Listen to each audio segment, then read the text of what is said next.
ఎవ్వరికి చెప్పనని మీరు ఒట్టేస్తే ఒక సీక్రెట్ చెప్తాను. చెప్పండి. నేనే దావుద్ ఇబ్రాహింని.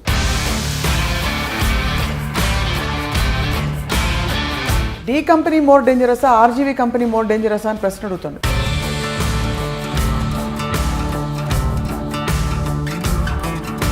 మీ దృష్టిలో దావుద్ ఇబ్రాహిం మంచోడా కాదా? దావుద్ ఇబ్రాహిం చాలా మందికి మంచి చేశాడు, చాలా మందికి చెడు చేశాడు. You don't want to make a film on a change maker like Sachin Tendulkar, but you want to make a film, you insist on making a film on a criminal. మనకి సాంప్రదాయ పట్టుబడినోడే దొంగ అని, పట్టుబడినోడు దొంగ కాదని.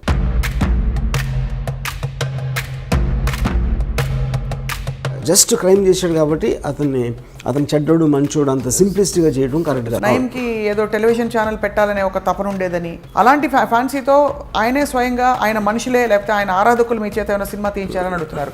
ముంబై పోలీస్ కమిషనర్ శివానందన్ ఉండేవారు. ఆయన అడిగాను, డి కంపెనీలో ఎంతమంది ఉంటారు అనుకుంటున్నాను. నేను ఒక మేబీ 2,000-3,000.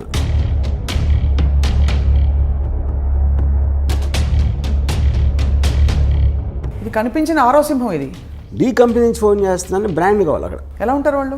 మనకన్నా మామూలుగా ఉంటారు. తెలిసి కూడా ఈ సినిమా తీయాలి, దీన్ని వెబ్ సిరీస్గా కూడా తీయాలని చెప్పి అనుకోవడంలో ఆంతర్యం ఏంటి? కృష్ణుడు ఏం చేశాడు? ఈ ఫెసిలిటేటింగ్ ద వార్. మనుషులకి మంచి చేయడానికి ఏం చేయలేదు కదా కృష్ణుడు అక్కడ. ధర్మ సంస్థాపనార్థాయ సంభవామి యుగే యుగే. దేవుడికి అంత పవర్ ఉండేది, చెడ్డవాళ్ళు ఎందుకు సృష్టించారు? సో మీరైతే మహాభారతాన్ని కూడా జస్టిఫై చేయట్లేదు ఇక్కడ. ఇట్ ఈస్ లైక్ నండగోళ. ఇంత సున్నితమైన ఈ విషయం మీద మీరు సినిమా తీస్తే మిమ్మల్ని దేశద్రోహి అని ఎవరన్నా అంటే ముద్ర వేస్తే మీరు ఒప్పుకుంటారా? 92 డిసెంబర్లో చాలా మంది ముస్లిమ్స్ని శివసేన వాళ్ళు చంపేశారు అయోధ్య తర్వాత. వాటికి పగ తీర్చుకోవటానికి వీళ్ళందరూ వెళ్ళి కాళ్ళ మీద పడిపోయి మన బాంబేలో మమ్మల్ని బతకనివ్వరు. I'm not telling first of all justifying that Dawood Ibrahim is good for the country or bad for the country. జరిగిన జర్నీ చూపెడతాను. తర్వాత ఆయనకు వారసులు ఉన్నారా? ఒకటి his daughter died because of malaria. అంత పెద్ద క్రిమినల్ కూతుర్ని ఒక దోమ వచ్చి చంపేసినారు. మీ క్రిమినల్ ఇన్ఫ్లుయెన్స్ మీ మీద అయిందే.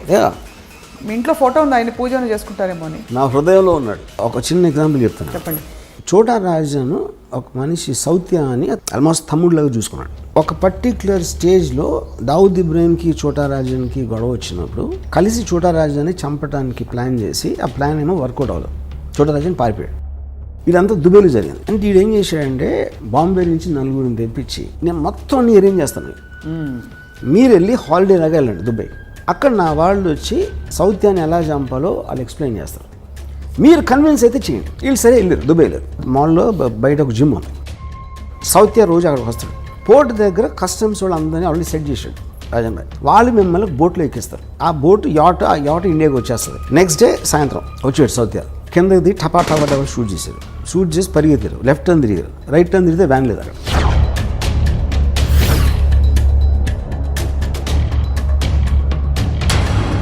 My goodness. ఓకే, ఇది ఇంకా నేను మీకు ఉడికినాయి మన ఇంటర్వ్యూ కాబట్టి చాలా తక్కువ చెప్పాను. దీని యాక్చువల్ స్టోరీ చెప్తే కింద పడిపోతారు. Doctor Ram Gopal Varma, PhD in under world. ఒక థీసిస్ ఎవరైనా గౌరవ డాక్టరేట్ ఇచ్చేస్తారేమో నాకు భయంగా ఉంది.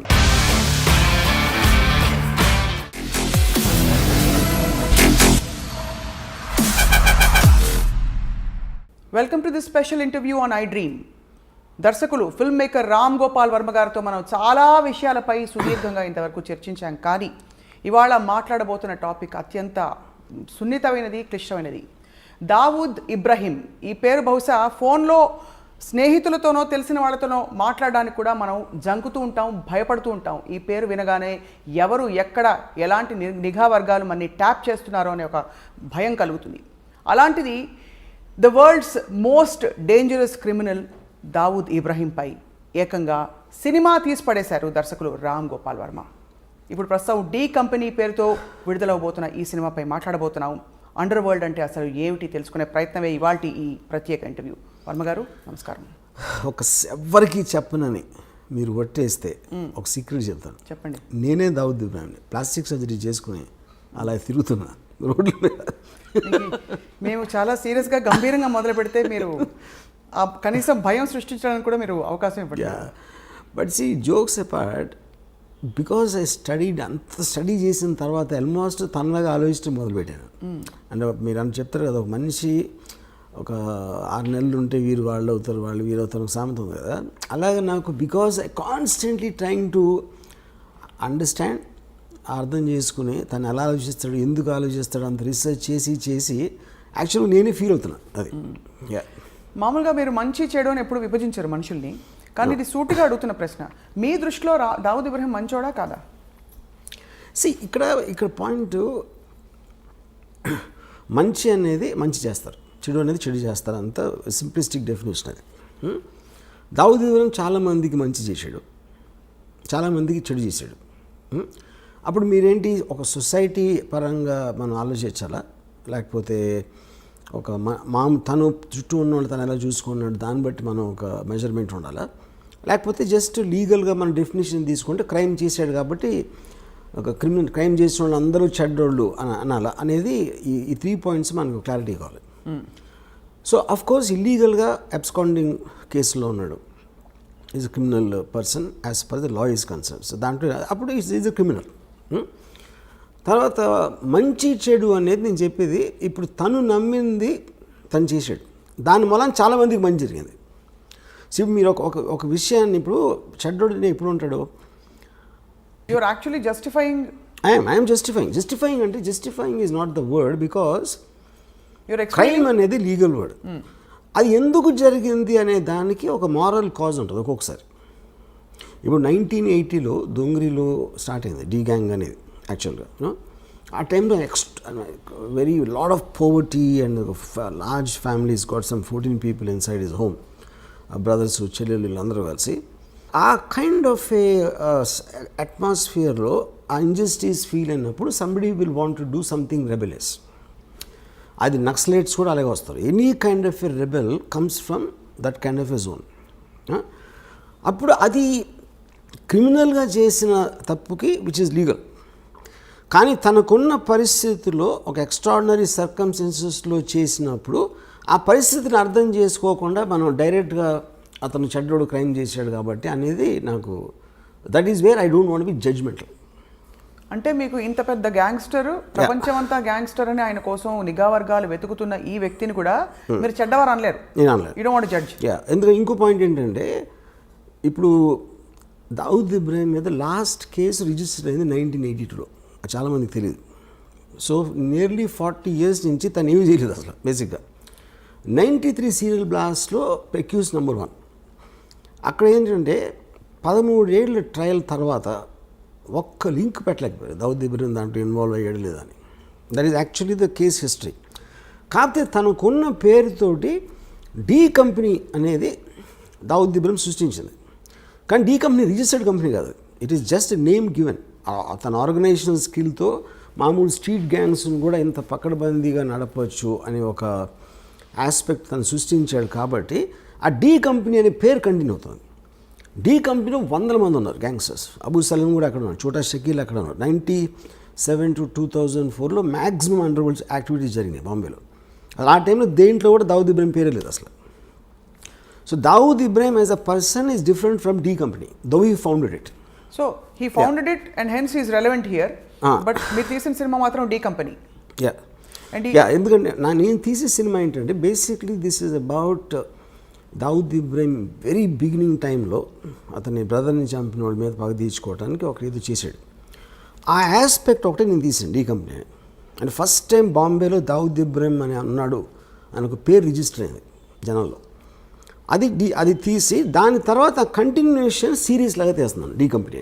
కానీ ఇంత అవుట్డేటెడ్ క్రిమినల్ తర్వాత ఆయన మీద కేసు కూడా లేదని చెప్పి ఆయన మీద సడన్గా మీరు స్ఫూర్తి పొంది సినిమా తీసేంత పని అంటే వాట్ అబౌట్ హిమ్?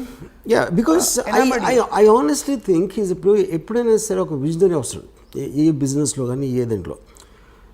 టాటా బిర్లాలు అలాంటి వాళ్ళు ఉన్నప్పుడు సడన్గా అక్కడికి ధీరుభాయ్ అంబానీ ఒక అతను గుజరాత్ నుంచి వచ్చాడు. అంతకుముందు అంతంత పెద్ద ఇండస్ట్రీస్ వాళ్ళందరూ ఆలోచించి ఒక విజనరీ ఆస్పెక్ట్ తోటి ఈ change the entire industries face in India అక్కడి నుంచి. అంటే ఆల్మోస్ట్ టాటా బిర్లాని మర్చిపోయాం దాని తర్వాత. Same thing what Bill Gates did to IBM, you know. So అది legal aspect business aspect. Same thing under వరల్డ్లో కరీం లాలా వర్దాబాయ్ మొదలియార్ అండ్ హాజీ మస్తాన్ లాంటి దిగ్గజాలు ఉన్నప్పుడు ఒక 25-year-old బాయ్ దావుద్ ఇబ్రాహిం అనేవాడు దోంగ్రీ నుంచి వచ్చి ఈ completely change the way the under world operates. So if I make a film on Veerappan, somebody makes a film on Hitler, అలాగే make a film on Dawood Ibrahim. Anybody who made an impact ఏ విధంగా అయినా సరే, I think his material is good for making a film. But as much as it sounds like a repetitive question to you, Ramu garu, you don't want to make a film on a change maker like Sachin Tendulkar. You don't want to make a film on a change maker like Dhirubhai Ambani. But you want to make a film, you insist on making a film on a criminal who has actually harmed the world in many ways. See, lot of people believe Dhirubhai Ambani also has done many things to become that. You know? So ఇప్పుడు మీరు మనకి సామెత కదా, పట్టుబడినోడే దొంగ అని, పట్టుబడినోడు దొంగ కాదని. ఎన్నో పాలిటీషియన్లు చేయొచ్చు, పోలీస్ ఆఫీసర్లు చేయొచ్చు. మనం ఎవరైతే లీగల్గా కరెక్ట్గా వాళ్ళు జైల్లో లేకుండా సక్సెస్ఫుల్ ఉన్నారనుకుంటే వాళ్ళ అందరి వెనకాల కూడా ఒక కథ ఉంటుంది ఏదో ఒకటి. సో నేను ఎంచుకునేది ఏంటి, నాకున్న చాయిస్లో మోస్ట్ డ్రామాటిక్గా అనిపించింది నేను అనుకుంటాను. ప్రతి క్రిమినల్, ప్రతి టెర్రరిస్ట్ కూడా ఒక పని చేసినప్పుడు తన వాళ్ళని ఎవరినో బెనిఫిట్ చేయడానికి చేసుకోవడం అనేది పరిణామం ఉంటుంది. కానీ దట్ స్టిల్ డజంట్ జస్టిఫై. దానికి చట్టాలు ఉంటాయి, పరిధులు ఉంటాయి, ప్రపంచం ఉంటుంది, రూల్స్ అండ్ రెగ్యులేషన్స్ ఉంటాయి. వాటన్నిటిని ఉల్లంఘించి మనుషుల ప్రాణాలతో చెలగాటం ఆడిన వ్యక్తుల మీద. కానీ నేను అదే అంటున్నాను, సి జస్టిఫై అనే మాట కరెక్ట్ కదా అంటున్నాను. ఇప్పుడు if you are not in other person shoes, okay, అవతలోడి షూస్లో మనం లేనప్పుడు అతను ఏం చేశాడు అనే దాని మీద జడ్జ్మెంటల్ అవ్వటం అనేది నేను చేయను. ఎందుకంటే ఆ పరిస్థితిలో నేను ఉంటే నేనేమన్నా చేసేవాడినా.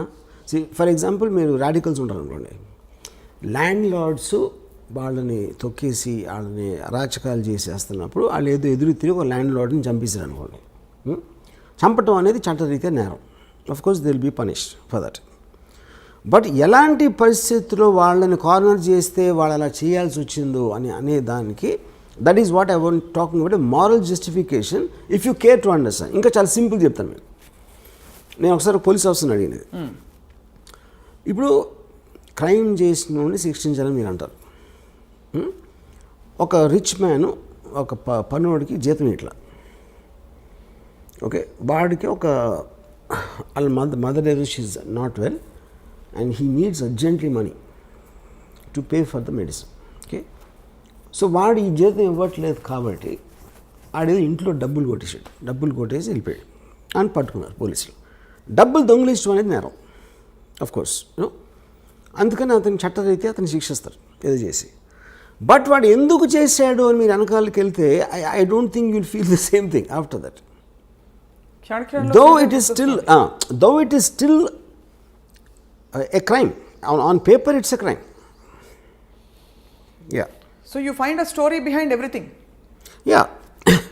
And also you see the point is ఒక సొసైటీలో ఎన్నో రకాల మంది ఉంటారు. ఇప్పుడు ఫర్ ఎగ్జాంపుల్ పొలిటికల్ లీడర్స్ ఉంటారు, ఆయన తాట తీస్తూ ఉంటాడు, ఒకడు ఇంకోటేమో నరికేస్తూ ఉంటాడు, బొక్కలేరు కొడతా అని ఇంకోటి అంటాడు. They don't do anything but they actually using violent rhetoric, you know, which is just an expression of a I mean their anger or whatever you think it is. మనిషి ఏదో కొట్టుకుంటూ ఉంటారు, అప్పుడప్పుడు దెబ్బలాడతారు, కొన్నిసార్లు మర్డర్లు కూడా జరుగుతాయి, కొన్నిసార్లు ఎవరితోనో చంపేస్తారు. All of this are a result of the compelling forces which is happening. అది డబ్బు దొంగిలించడానికి చేస్తున్నారా, మీ పేరు సంపాదించడానికి, పగ తీర్చుకోవడానికి చేస్తున్నారా, లేకపోతే ఒక పొజిషన్లో ఇంకేమీ చేయలేక చేస్తున్నారా అనేది ప్రతి దాని వెనకాల వేరే వేరే కారణాలు ఉంటాయి. ఆ కారణాలని కంప్లీట్గా అర్థం చేసుకోకుండా జస్ట్ క్రైమ్ చేశాడు కాబట్టి అతను చెడ్డోడు మంచోడు అంత సింప్లిస్టిక్గా చేయడం కరెక్ట్ కాదు. ఈ సినిమా అంటే హ్యూమన్ ఇంట్రెస్ట్ స్టోరీ అంటారు. అయితే ఈ సినిమాలో హ్యూమన్ ఇంట్రెస్ట్ యాంగిల్ ఉంటుంది. It's only human interest. Only human interest. Actually this very little action. Almost ఆ పుకార్ ఏదో వచ్చింది నిన్నో మొన్నో, స్వయంగా ఆయనే ప్రొడ్యూస్ చేయించుకున్నారు సినిమా అని చెప్పి, మీ చేత తీయించుకోవాలని చెప్పి. ఇంకెవరు అంటే అలాగే ఉండి వింటూ ఉంటే అంత గ్లోరిఫైడ్గా వినిపిస్తుంది. గారు, is it true that is he involved in any way? First of all Dawood Ibrahim I think must be around 65 now. తనకి ఇప్పుడు కొత్తగా వైట్ వాష్ చేసుకునే అవసరం లేదు పేరు, అది ఒక పాయింట్. రెండోది, నేను చేస్తున్నది ఏది తను చేసింది చేయలేదని చెప్పడం కానీ, తను చెయ్యింది చేశాడని చెప్పడానికి ఈ సినిమా ఉద్దేశం కాదు. ఈ film actually it is more or less. For example he killed a person called Alamzeb 1983లో 82-83లో. ఆలంజేబ్ అని ఒక అతన్ని మర్డర్ చేశాడు అని వినటానికి ఒకలాగా ఉంటుంది. అసలు ఆలంజేబ్ ఎవడు, వాడేం చేశాడు, ఎందుకు చంపాడు అని మీరు తెలుసుకున్నప్పుడు అది హ్యూమన్ యాంగిల్ అవుతుంది. అప్పుడు ఆ ఇద్దరు వ్యక్తులు ఎవరు, ఎలాంటి వాళ్ళు, వాళ్ళ బ్యాక్గ్రౌండ్ ఏంటి, వీళ్ళకున్న రిలేషన్షిప్ ఏంటి, అసలు వాళ్ళ మధ్యన ఏం జరిగింది, ఇవన్నీ మీరు తెలుసుకోకుండా కేవలం ఒకడు మర్డర్ చేశాడు కాబట్టి ఆడు మంచోడ చెడ్డోడ అనేది I think that is what I'm trying to fight. So ఇదంతా మీరు ఏంటి అందరు థింకింగ్ మార్చాలనుకుంటున్నారా, ప్రధాన వెనకాల ఉంటుంది లేదో ఎంటర్టైన్మెంట్ వాల్యూ అంటారా? I want to tell the story. I just am interested in understanding human emotions. Right. Yeah. And I'm coming back to the same question, Ramu garu. ఇప్పుడు ఒక చిన్న ఎగ్జాంపుల్ చెప్తాను మీకు. మనందరూ ఎన్నది ఏంటంటే, ఒక సెకండ్ వరల్డ్లో నాజీ కాన్సన్ట్రేషన్ క్యాంప్స్లో జరిగిన ఘోరాతి ఘోరమైన థింగ్ అది ఇంతవరకు ప్రపంచంలో ఎప్పుడు జరగలేదు. వాళ్ళు తిండి పెట్టకుండా అస్థి పంజరాల్లాగా వాళ్ళు అయిపోయి వాళ్ళ గోతులు వాళ్ళే తీసుకోవాలి, వాళ్ళు చచ్చిపోవటం. ఎందుకంటే ఎక్కడ గొయ్యి తీసి అవ్వడు లేడు కాబట్టి వాళ్ళు రాగానే ఫస్ట్ వాళ్ళతో గొయ్యి తవ్వించారు. తవ్వించి ఇంకా వాళ్ళకి వాళ్ళు చూసుకోలేని పరిస్థితికి వచ్చేసరికి అందరినీ గోతు దగ్గర నిలబెట్టి గన్తో షూట్ చేసి వాళ్ళు గోతులు పడిపోయిన తర్వాత పాతిపెట్టారు. ఇది వింటే అసలు మనకి ఒళ్ళు అసలు ఎలాంటి మనుషులు ఇది చేస్తారు, చేయగలుగుతారు.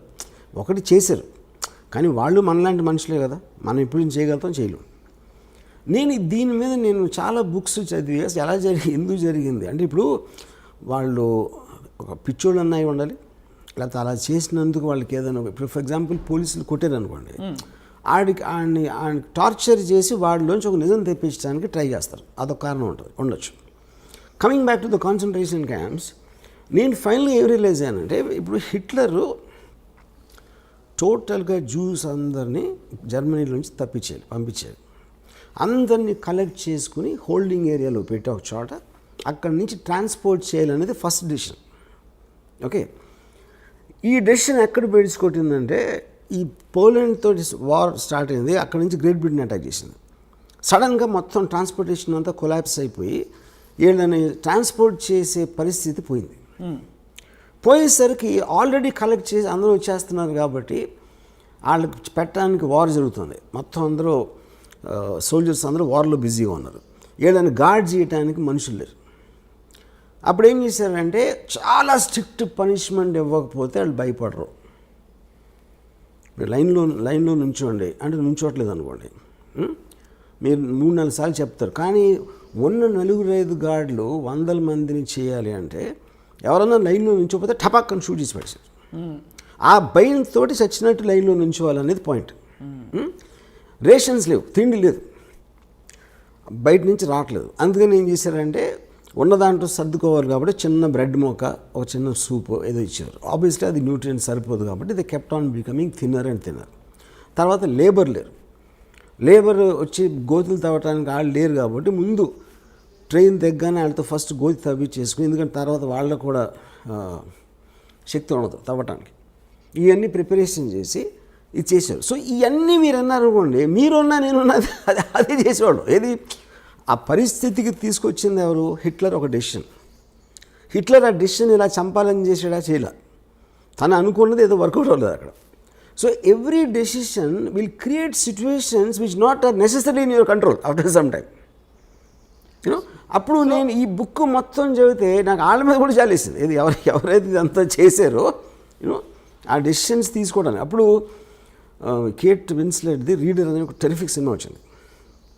She worked as a guard in one of these camps మాట. ఫైర్ యాక్సిడెంట్ జరిగితే ఎవరు తప్పించుకోవట్టుకుండా ఉండటానికి తన తీల ఏది మన అదే ప్రిజనర్స్ తప్పించుకోకుండా చెయ్యాలని అమ్మాయిది జాబ్ అక్కడ. ఎప్పుడైతే గేట్లు తీయలేదో వాళ్ళు చచ్చిపోయారు.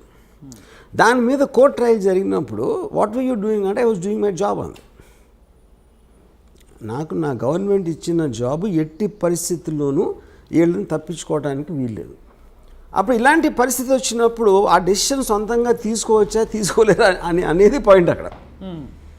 ఇవన్నీ అంటే వీటికి మీరు ఇస్తున్న జస్టిఫికేషన్ అండర్స్టాండ్, ప్రధాని వెనకాల ఒక కారణం ఉంటుంది, ఒక ఒక ఆంతర్యం ఉంటుందని చెప్పి, బట్ దాన్ని దీంతో ఒక విల్లింగ్గా కావాలని వచ్చి ఒక పవర్ కోసం ఎస్టాబ్లిష్ చేసుకున్న ఒక క్రిమినల్, ఒక గ్యాంగ్స్టర్ ఇప్పటికి కూడా ప్రపంచం వెతుకుతుంది ఆయన కోసం.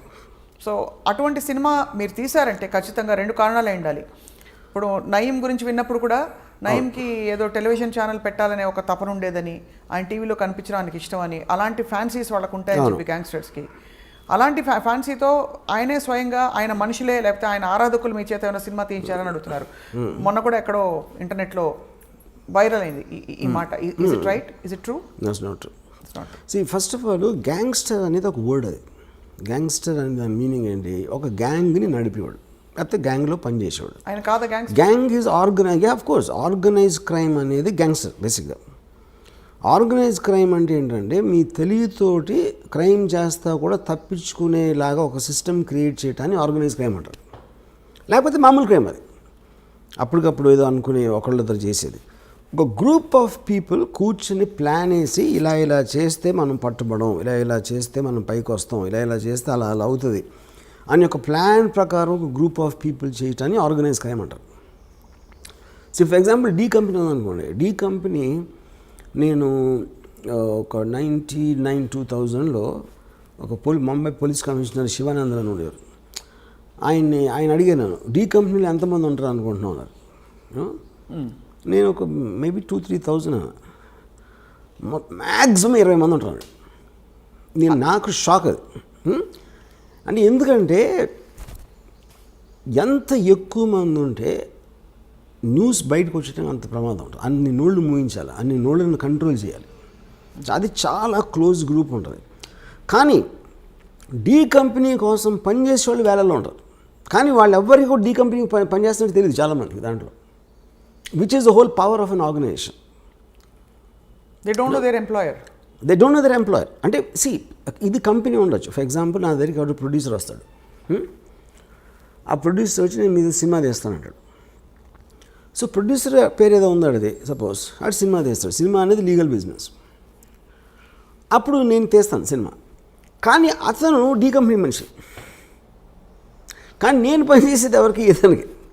ఇప్పుడు మీరు కలిసిన ప్రతి ఒక్కరు వాళ్ళ బ్యాక్గ్రౌండ్ మీకు తెలియదు కదా, తెలియడానికి ఛాన్సే లేదు కదా, you know. So this is how సట్లీ it operates.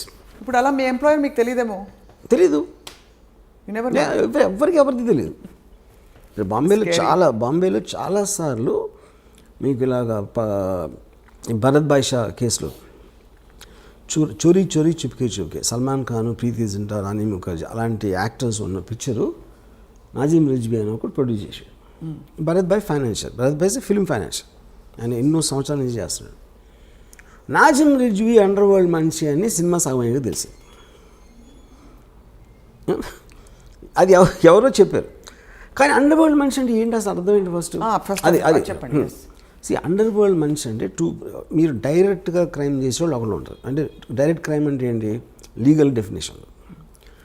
Second degree వాళ్ళేమో వాళ్ళు వాడుకుంటారు, అది కొంచెం ఫోన్ చేసి చెప్పారా అని. వాడు చేయడు. కాకపోతే employing the threat, D company వాళ్ళు నాకు తెలుసు అనే ఒక ఇన్ఫర్మేషన్ తోటి ఇంటిమిడియేట్ చేయటం అదొక పద్ధతి. మూడోది, మీరు లీగల్గా చేయలేని పనులు కొన్ని వాళ్ళు మీకోసం ఇల్లీగల్గా చేస్తారు. మీ బుక్స్లో అన్నిట్లో అలా ఉంటుంది, కానీ మీరు వేరేగా చేసేయని వాళ్ళు ఒక సెపరేట్ టీంతో వాళ్ళు చేస్తారు. ఓకే, ఫర్ ఎగ్జాంపుల్ లీగల్గా మీరు ఇంపోర్ట్ చేసుకున్నారు అనుకోండి, ఒక 100 వీసీఆర్లు ఆ టైంలో చెప్తున్నాను, ఇల్లీగల్గా 500 వీసీఆర్లు వస్తాయి. 500 వీసీఆర్లు డీ కంపెనీ వాళ్ళు పంచుకుని వాళ్ళు చేసి మీరు ఫెసిలిటేట్ చేసినందుకు మీకు కొంత ఇస్తారు, మిగతా వాళ్ళు తీసుకుంటారు. సో డైరెక్ట్గా ఎవడైతే కంపెనీలో ఉన్నాడో వాడు చేయలేదు, అది వాడు దాన్ని అమ్మలేదు, వాడు కొనలేదు, ఫెసిలిటేట్ చేశాడు అంతే. ఆ ఫెసిలిటేషను 100 వీసీఆర్లు పోతే 500 వీసీఆర్లు వచ్చినాయి అని తెలుసుకోవడం అనేది చాలా కష్టం. సో ఇప్పుడు ఈ లింక్స్ మీద లింక్స్, ఇప్పుడు ఒక మర్డర్ ఉందనుకోండి, ఇప్పుడు ఎవడో ఒక ఎక్కడో కలుస్తాడు, ఒక జైలు, ఒక్కొక్కసారి జైల్లో అవ్వచ్చు, ఇంకొకసారి ఎక్కడో ఒక స్మాల్ టౌన్లో ఒక పని ఉంది చేస్తావా అంటాడు. ఏంటండి ఇలా జస్ట్ బాంబే వచ్చి నీకు చిన్న గన్ వేస్తాం, ఫలానా ఒక్కడిని షూట్ చేయాలి. అని ఆడికి డబ్బులు ఆఫర్ ఇస్తాడు. వాడేంటి వీడు మాట్లాడేవాడు రషీద్ అనేవాడు అబ్దుల్ అనేవాడు చెప్పాడు అన్నవాడు. ఈ రషీద్ అసలు బాంబే రాడాడు. ఈ అబ్దుల్ని ట్రైన్ ఎక్కించి పంపుతాడు. ఈ అబ్దుల్ అక్కడ దిగి నువ్వు ఫలానా హోటల్లో అక్కడ స్టేషన్ బయట ఎలా ఉంటుంది అక్కడ ఉండవు. మళ్ళీ అక్కడ ఫోన్ వచ్చి నువ్వు బయటకు వచ్చి బాండ్రా బస్ స్టాండ్ దగ్గర నువ్వు వెళ్ళు, అక్కడ గ్రీన్ షర్ట్ బ్లాక్ ప్యాంట్ వేసుకుని అక్కడ కనిపిస్తాడు. ఆడికి నీ పేరు మల్బార్ అని చెప్పి అంటాడు. ఆడు వెయిట్ చేస్తున్నాడు. ఆడ అసలు పేరేమో తక్కువ మీద ఉంటుంది, ఆడేమో సలీం అని చెప్పాడు. వీళ్ళిద్దరి దగ్గరికి ఒక బురకా వేసుకున్న ఆవిడ వచ్చి ఒక చిన్న ప్యాకెట్ ఇచ్చారు. ఈ బురకా ఆవిడ ఎవరో వాళ్ళకి తెలియదు, వాళ్ళెవరో బురకా ఆవిడకి తెలియదు. వాళ్ళు వెళ్ళి ఎక్కడో తీసి దాన్ని ఓపెన్ చేస్తే దాంట్లో ఒక చిన్న కంట్రీ పిస్టల్ ఉంటుంది. ఉండి అక్కడి నుంచి నువ్వు ఫలానా చోట టెలిఫోన్ బూత్ దగ్గర వేయచో ఫోన్ వస్తుంది. వచ్చేసరికి నువ్వు జూహుకి వెళ్ళి ఫలానా ఒక బ్రౌన్ బంగ్లో ఉంటుంది, దాని బయట ఇలాంటి కారు ఉంటుంది. ఒకడు వస్తాడు, ఒక బట్టతల్లుడు, అతన్ని షూట్ చేసి మీరు వెళ్ళిపోయి ఈ 2 గన్స్ ఫలానా క్రీక్ దగ్గర నాలా ఉంది, ఆ నాలా దగ్గర ఒక చిన్న ఆ చెట్లు ఉంటాయి, అక్కడ ఒక ఇలాంటి దగ్గర పెట్టేసి వెళ్ళిపోయాడు. వీళ్ళు అది చేసి అక్కడ పెట్టేసి అక్కడ ఒక ప్యాకెట్లో కొంత డబ్బు ఉంటుంది, అది తీసుకుని వెళ్ళిపోయారు. ఇప్పుడేంటి ఈ మొత్తం దాంట్లో రషీద్ ఏం క్రైమ్ చేయలే. వీడు ఫస్ట్ ఎవడైతే అబ్దుల్కి చెప్పాడో వాడు క్రైమ్ చేయలేదు, అసలు ఆడు ఇక్కడికి రాలేదాడు. ఓకే, అబ్దుల్ వచ్చాడు. అబ్దుల్ వచ్చి ఎవడైతే సలీం అన్నోని కలిసాడో సలీం ఆడి పేరు కాదు, సలీంగా వీడు అసలు పేరు తెలియదు. ఎవరైతే గన్ను తీసుకొచ్చి ఇచ్చిందో ఆవిడికి వాళ్ళు తెలియదు, వీళ్ళు తెలియదు. సో ఇప్పుడు పోలీసులు ఇన్వెస్టిగేషన్ చేయడం మొదలుపెట్టి అసలు ఎవరిని పట్టుకుని ఎక్కడికి లింక్ వెళ్ళాలని, కానీ పేపర్లో ఏమొస్తుంది, డి కంపెనీ హ్యాస్ కిల్డ్. కానీ ఎవరికి తెలీదు వాళ్ళు డి కంపెనీ వాళ్ళని. అదే నేను చెప్పేది. ఇప్పుడు ఆ బురకా వేసుకున్న ఆవిడకి ఏం చెప్పారు, ఈ ప్యాకెట్ను వాళ్ళకి ఇచ్చి అని చెప్పారు ఎవరో. ఇది కనిపించిన ఆరో సింహం ఇది మీరు చెప్తున్న ఈ డి కంపెనీ ఎవరికి తెలియట్లేదు. అదే చెప్పేది. అందుకనే ఇప్పుడు శివనంద్ర ఏం చెప్పారు, most of the people don't know they're working for D company. అది ఎప్పుడు తెలుస్తుంది అంటే వీళ్ళందరికీ ఇద్దరు ఎవరైతే షూట్ చేశారో వాళ్ళిద్దరికీ పేపర్లో చదివాక తెలుస్తుంది వాళ్ళు డి కంపెనీ కోసం చేశారని. సో అప్పుడు ఏమంటాడు, పట్టుబడ్డాడు అనుకోండి, నేను డి కంపెనీ అంటాడు ఆ పేపర్లో చదివాక. కానీ డి కంపెనీ అని చెప్పినా సరే వాడి నుంచి అసలు ఆడికి ఎవడైతే చంపాడో వాడికి లింక్ లేదు. ఫస్ట్ ఆడిద్దరికి బ్యాక్గ్రౌండే లేదు. ఈ గన్ ఎక్కడ దొరికింది, ఎవరో బురకాలు ఇచ్చారు, ఆ బురకాని ఇంపాసిబుల్ ట్రేస్ చేయడం. అసలు ఇక్కడ ఎందుకు వచ్చాడు, రషీద్ ఆడు ఏమీ చేయలేదు కానీ. సో మీ ఇన్ని లింకులు చైన్లో పెట్టి మధ్యలో ఒక లింక్ తీసేస్తాను. ఎప్పుడైనా ఇన్వెస్టిగేషన్ కొంచెం కాంప్లికేట్ అయిందంటే ఒక్క లింక్ తీసేస్తారు. ఫర్ ఎగ్జాంపుల్ రషీద్ ఉన్నాడు అనుకోండి, రషీద్ని ట్రాక్ చేయొచ్చు అని అనుకుంటే రషీద్ని అక్కడికి తప్పించేస్తారు. So this is what is called organised crime. కానీ మొత్తం దీంట్లో మీకు మెయిన్ బాసెస్ ఎవరైతే ఉన్నారో దుబాయ్లో కానీ ఎక్కడైనా వాళ్ళ పేర్స్ ఉండదు. అక్కడ వాళ్ళు దుబాయ్లోనే ఉన్నారు. వాళ్ళు దుబాయ్లో ఉండొచ్చు, కరాచీలో ఉండొచ్చు, కెనియాలో ఉండొచ్చు, వేరే కంట్రీస్లో ఉంటారు, నాట్ ఎట్ వన్ ప్లేస్. కానీ పాయింట్ ఏంటి, వాళ్ళని దీంట్లో బుక్ చేయడం అనేది ఇంపాసిబుల్ అసలు మీకు తెలిసినా కూడా. కానీ వాళ్ళ పేరు తెలియని ఎందుకు అనుకుంటారు, వాళ్ళకి బ్రాండ్ కావాలి. ఇప్పుడు ఎవరో తెలియని వాడు మీకు ఫోన్ చేసి బెదిరించాడు అనుకోండి, మీరు బెదరు కదా. డి కంపెనీ నుంచి ఫోన్ చేస్తున్నాను బ్రాండ్ కావాలి అక్కడ. అది ఎవరైనా చెప్పుకోవచ్చు కదా. చెప్తారు కూడా. ఇప్పుడు మన కెమెరా చెప్తారు, ఎవరైనా చెప్తారు కూడా. కానీ వాళ్ళని ఎట్లా నమ్మి భయపడతారు? ఇప్పుడు ఇంకా ఛాన్స్ తీసుకోవాలంతే. ఇప్పుడు నేను అదే 100% చాలాసార్లు ఈ పెద్ద పేర్లు ఉన్న ఈ పరిటాల రవి కానీ ఫర్ ఎగ్జాంపుల్ ఫ్యాక్షన్ లీడర్స్ వాళ్ళ పేర్ల మీద వేరే వాళ్ళు చాలామంది చేస్తారు అది. సో ఇదంతా ఎక్కడ సేకరించారు వర్మ గారు మీరు ఈ ఇన్ఫర్మేషన్? మీరు డి కంపెనీ మనుషులతో మాట్లాడారా? I spoke to something. నాకు ఒక అప్పా చాచా అని ఒక 79 మనిషిని కలిసాను ఒక 2 years back. He is actually member of the D gang. దొంగరీలో ఫస్ట్ స్టార్ట్ అయినప్పుడు he saw Dawood Ibrahim from when he was 18 years old. He met him? Yeah, he was with him. అంటే అదే ఏరియాలో ఉంటారు అందరూ, కలిసి అదే ఆడుకునే వయసు నుంచి he knows Dawood Ibrahim. She was a part of the D gang on the beginning ఇయర్స్లో. అంటే ఆల్మోస్ట్ దావుద్ ఇబ్రాహిం ఇక్కడి నుంచి 85లో వెళ్ళిపోయాడు బాంబే నుంచి. అప్పటి వరకు he was very close to the inner circle you know. So అలాగా కొంతమంది రిటైర్డ్ పోలీస్ ఆఫీసర్స్, కొంతమంది జైలు నుంచి బయటకు వచ్చిన వాళ్ళు, కొంతమంది ఆ టైంలో చాలా హెవీగా ఇన్వాల్వ్ అయ్యి మళ్ళీ మధ్యలో వచ్చేసి లీగల్ బిజినెస్లోకి వచ్చేసారు కొంతమంది.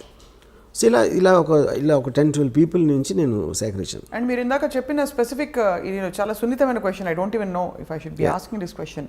ఈ డీ కంపెనీలో వర్క్ చేస్తున్న వాళ్ళు అన్ని ధర్మాలకి సంబంధించిన వాళ్ళు ఉంటారు, అన్ని మతాలకు సంబంధించిన ఉంటారు. ఉంటారు. It's not Muslims, all people. Christians ఉంటారు, హిందూస్ ఉంటారు. Like for example Dawood Ibrahim closest person is Hindu, చోటా రాజన్.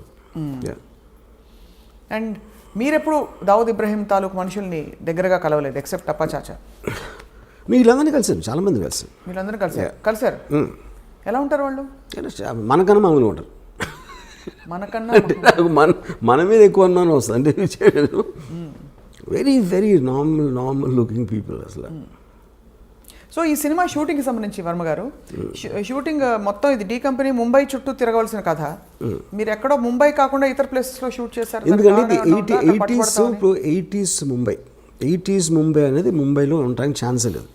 ఎందుకంటే Mumbai it's very very expensive place. ఉన్న రియల్ ఎస్టేట్ అంతా మార్చేస్తారు బిల్డింగ్లు కట్టేసి. సో 1980లో ఉన్న అట్మాస్ఫియర్ బాంబేలో దొరకడం ఇంపాసిబుల్. సో కొన్ని నేను గోవాలో చేశాను అలాంటిది రీప్లేస్ చేయడానికి, కొన్ని షార్ట్ ఇన్ హైదరాబాద్. ఈ సినిమా తీయడం వల్ల మీకు అనేక చోట్ల నుంచి ఒక విధమైన రిస్క్ కాదు, ఒక విధమైన అన్కంఫర్టబుల్ సిచ్యువేషన్. ఒకటి చాలామంది సివిలియన్ రైట్స్ కోసం పోరాడుతున్న వాళ్ళు, దేశభక్తున్న వాళ్ళు ఎవరైనా సరే ఇప్పుడు ఒక గ్యాంగ్స్టర్ మీద మీరు సినిమా తీసి ఏం ప్రూవ్ చేద్దాం అనుకుంటున్నారు, ఇతను తప్ప ఎవరు దొరకలేదా అని ప్రశ్నించే వాళ్ళు ఉంటారు. సరే, అది క్రిటిసిజం. రెండోది, మీరు ఒక ఇలాంటి ఒక క్రిమినల్, మన దేశానికే ముప్పు తెచ్చిపెట్టిన ఒక క్రిమినల్ని ఈ విధంగా మీరు సినిమా తీసే అంతగా గ్లోరిఫై చేస్తారా అని చెప్పి మీకు అఫీషియల్గా కేంద్రం నుంచి అనేక చోట్ల నుంచి ఉన్న సర్కార్ వల్ల మీకు అనేక విధాల డిసప్రూవల్ వస్తుంది. తెలిసి కూడా ఈ సినిమా తీయాలి, దీన్ని వెబ్ సిరీస్గా కూడా తీయాలని చెప్పి అనుకోవడంలో ఆంతర్యం ఏంటంటే, ఇప్పుడు పాయింట్ ఏంటంటే క్రైమ్ అనేది it's a fascinating thing for everybody. ఎందుకంటే మీరు పొద్దున్న టీవీలో న్యూస్ చూసినా సరే, పేపర్ చదివినా సరే, మ్యాక్సిమం 80% క్రైమ్ న్యూస్ కవర్ చేస్తారు. ఇవాళ మొత్తం వెబ్ సిరీస్లో the most famous is Narcos, which is do with gangsters and అన్వర్డ్. ఓకే, సో ఇన్హెరెంట్గా మనకున్న బోరింగ్ లైఫ్స్ నుంచి we're always attracted to study and understand or relish such people. So the attraction towards violent people, including Mahabharatam. See, Mahabharatam also, they're not gods, no, they're power politics and they use lot of violence and Krishna God, but Krishna ఏం చేశాడు? He was facilitating the war. అదే మనుషులకి మంచి చేయడానికి ఏం చేయలేదు కదా కృష్ణుడు అక్కడ. మహాభారతం కాన్సెప్ట్ అని చెప్పి ధర్మ సంస్థాపనార్థాయ సంభవామి యుగే యుగే. అదే బట్ ధర్మ సంస్థాపన రావడానికి ఫస్ట్ ఆఫ్ ఆల్ దేవుడే సృష్టించినప్పుడు కౌరవులు ఎందుకు సృష్టించడం అసలు? ముందు నుంచే పాండవులను పెట్టచ్చు కదా. పాండవుల్ని కౌరవుల్ని క్రియేట్ చేసి అంతమందిని చంపి వార్లు క్రియేట్ చేసి అంతమందిని దుఃఖంలో పెట్టేసి దాని తర్వాత ధర్మ సంస్థాపన ఏంటి? ఇంకా ముందే పెట్టచ్చు కదా.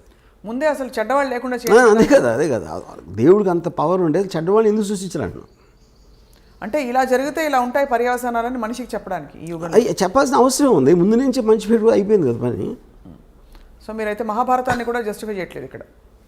Mahabharatam is just about power politics. Ramayanam can have a moral thing. తమ్ముడు అన్నని గౌరవించాలి, భార్యనిలా చూసుకోవాలి, పరిస్థితిని చూడకూడదు, ఇలాంటి కొన్ని మారల్ ఆస్పెక్ట్స్ అనేది రామాయణంలో ఉన్నాయి. I don't think Mahabharatam is anything to that. Mahabharatam అయితే so what are you trying to say? Mahabharatam కూడా ఒక విధమైన Mahabharatam is about power politics. So you see more like it is like an underworld. అంటే అండర్వరల్డ్ అంటే ఏంటి మీకు చెప్పేది? ఇప్పుడు ఆ టైంలో ఫ్యూడల్ వ్యవస్థలో రాజులు ఉన్నప్పుడు డిక్టేటర్షిప్స్, ఎవరికి బలం ఉంటే వాడే గెలుస్తాడు. సేమ్ థింగ్ క్రైమ్ ఆర్గనైజేషన్లో కూడా బలం places a big role in that. It's about violent physical power. మీరు సివిలైజ్ సొసైటీ వచ్చినప్పుడు లాస్ ఉంటాయి, రూల్స్ ఉంటాయి, వాటి బట్టి నడుస్తాం. కాబట్టి ఏ ఒక్క వ్యక్తికి అంత పవర్ ఉండకూడదు అనే దాంట్లో ఒక ప్యారలల్ సిస్టమ్స్ వస్తాయి. అప్పుడు under world main thing. Mahabharatam టైంలో ఫ్యూడల్ టైం, మహాభారతం అని ఒకటే అంటలేదు. రాజుల టైంలో బలం ఉన్నోడిదే రాజ్యం అన్నదానికి ఒక క్రిమినల్ ఆర్గనైజేషన్కి ఏమీ డిఫరెన్స్ లేదు. సో మొత్తం మీద వర్మ గారు ఈ సినిమా కాస్టింగ్లో కానీ కీలకమైన పాత్రధారుల్లో మీరు ఏమన్నా ప్రత్యేకమైన బాడీ లాంగ్వేజ్ ఇవన్నీ స్టడీ చేయడానికి మీ రీసెర్చ్ కానీ ఎక్కడి నుంచి దొరికింది? బికాస్ దావుద్ ఇబ్రాహీంకి సంబంధించి 1-2 ఫోటోలు తప్ప ప్రపంచం ఆయన చూడలేదు సరే. అండ్ ఇంకొక సూట్ సరే ఇది అయ్యాక రెండో సూటి ప్రశ్న.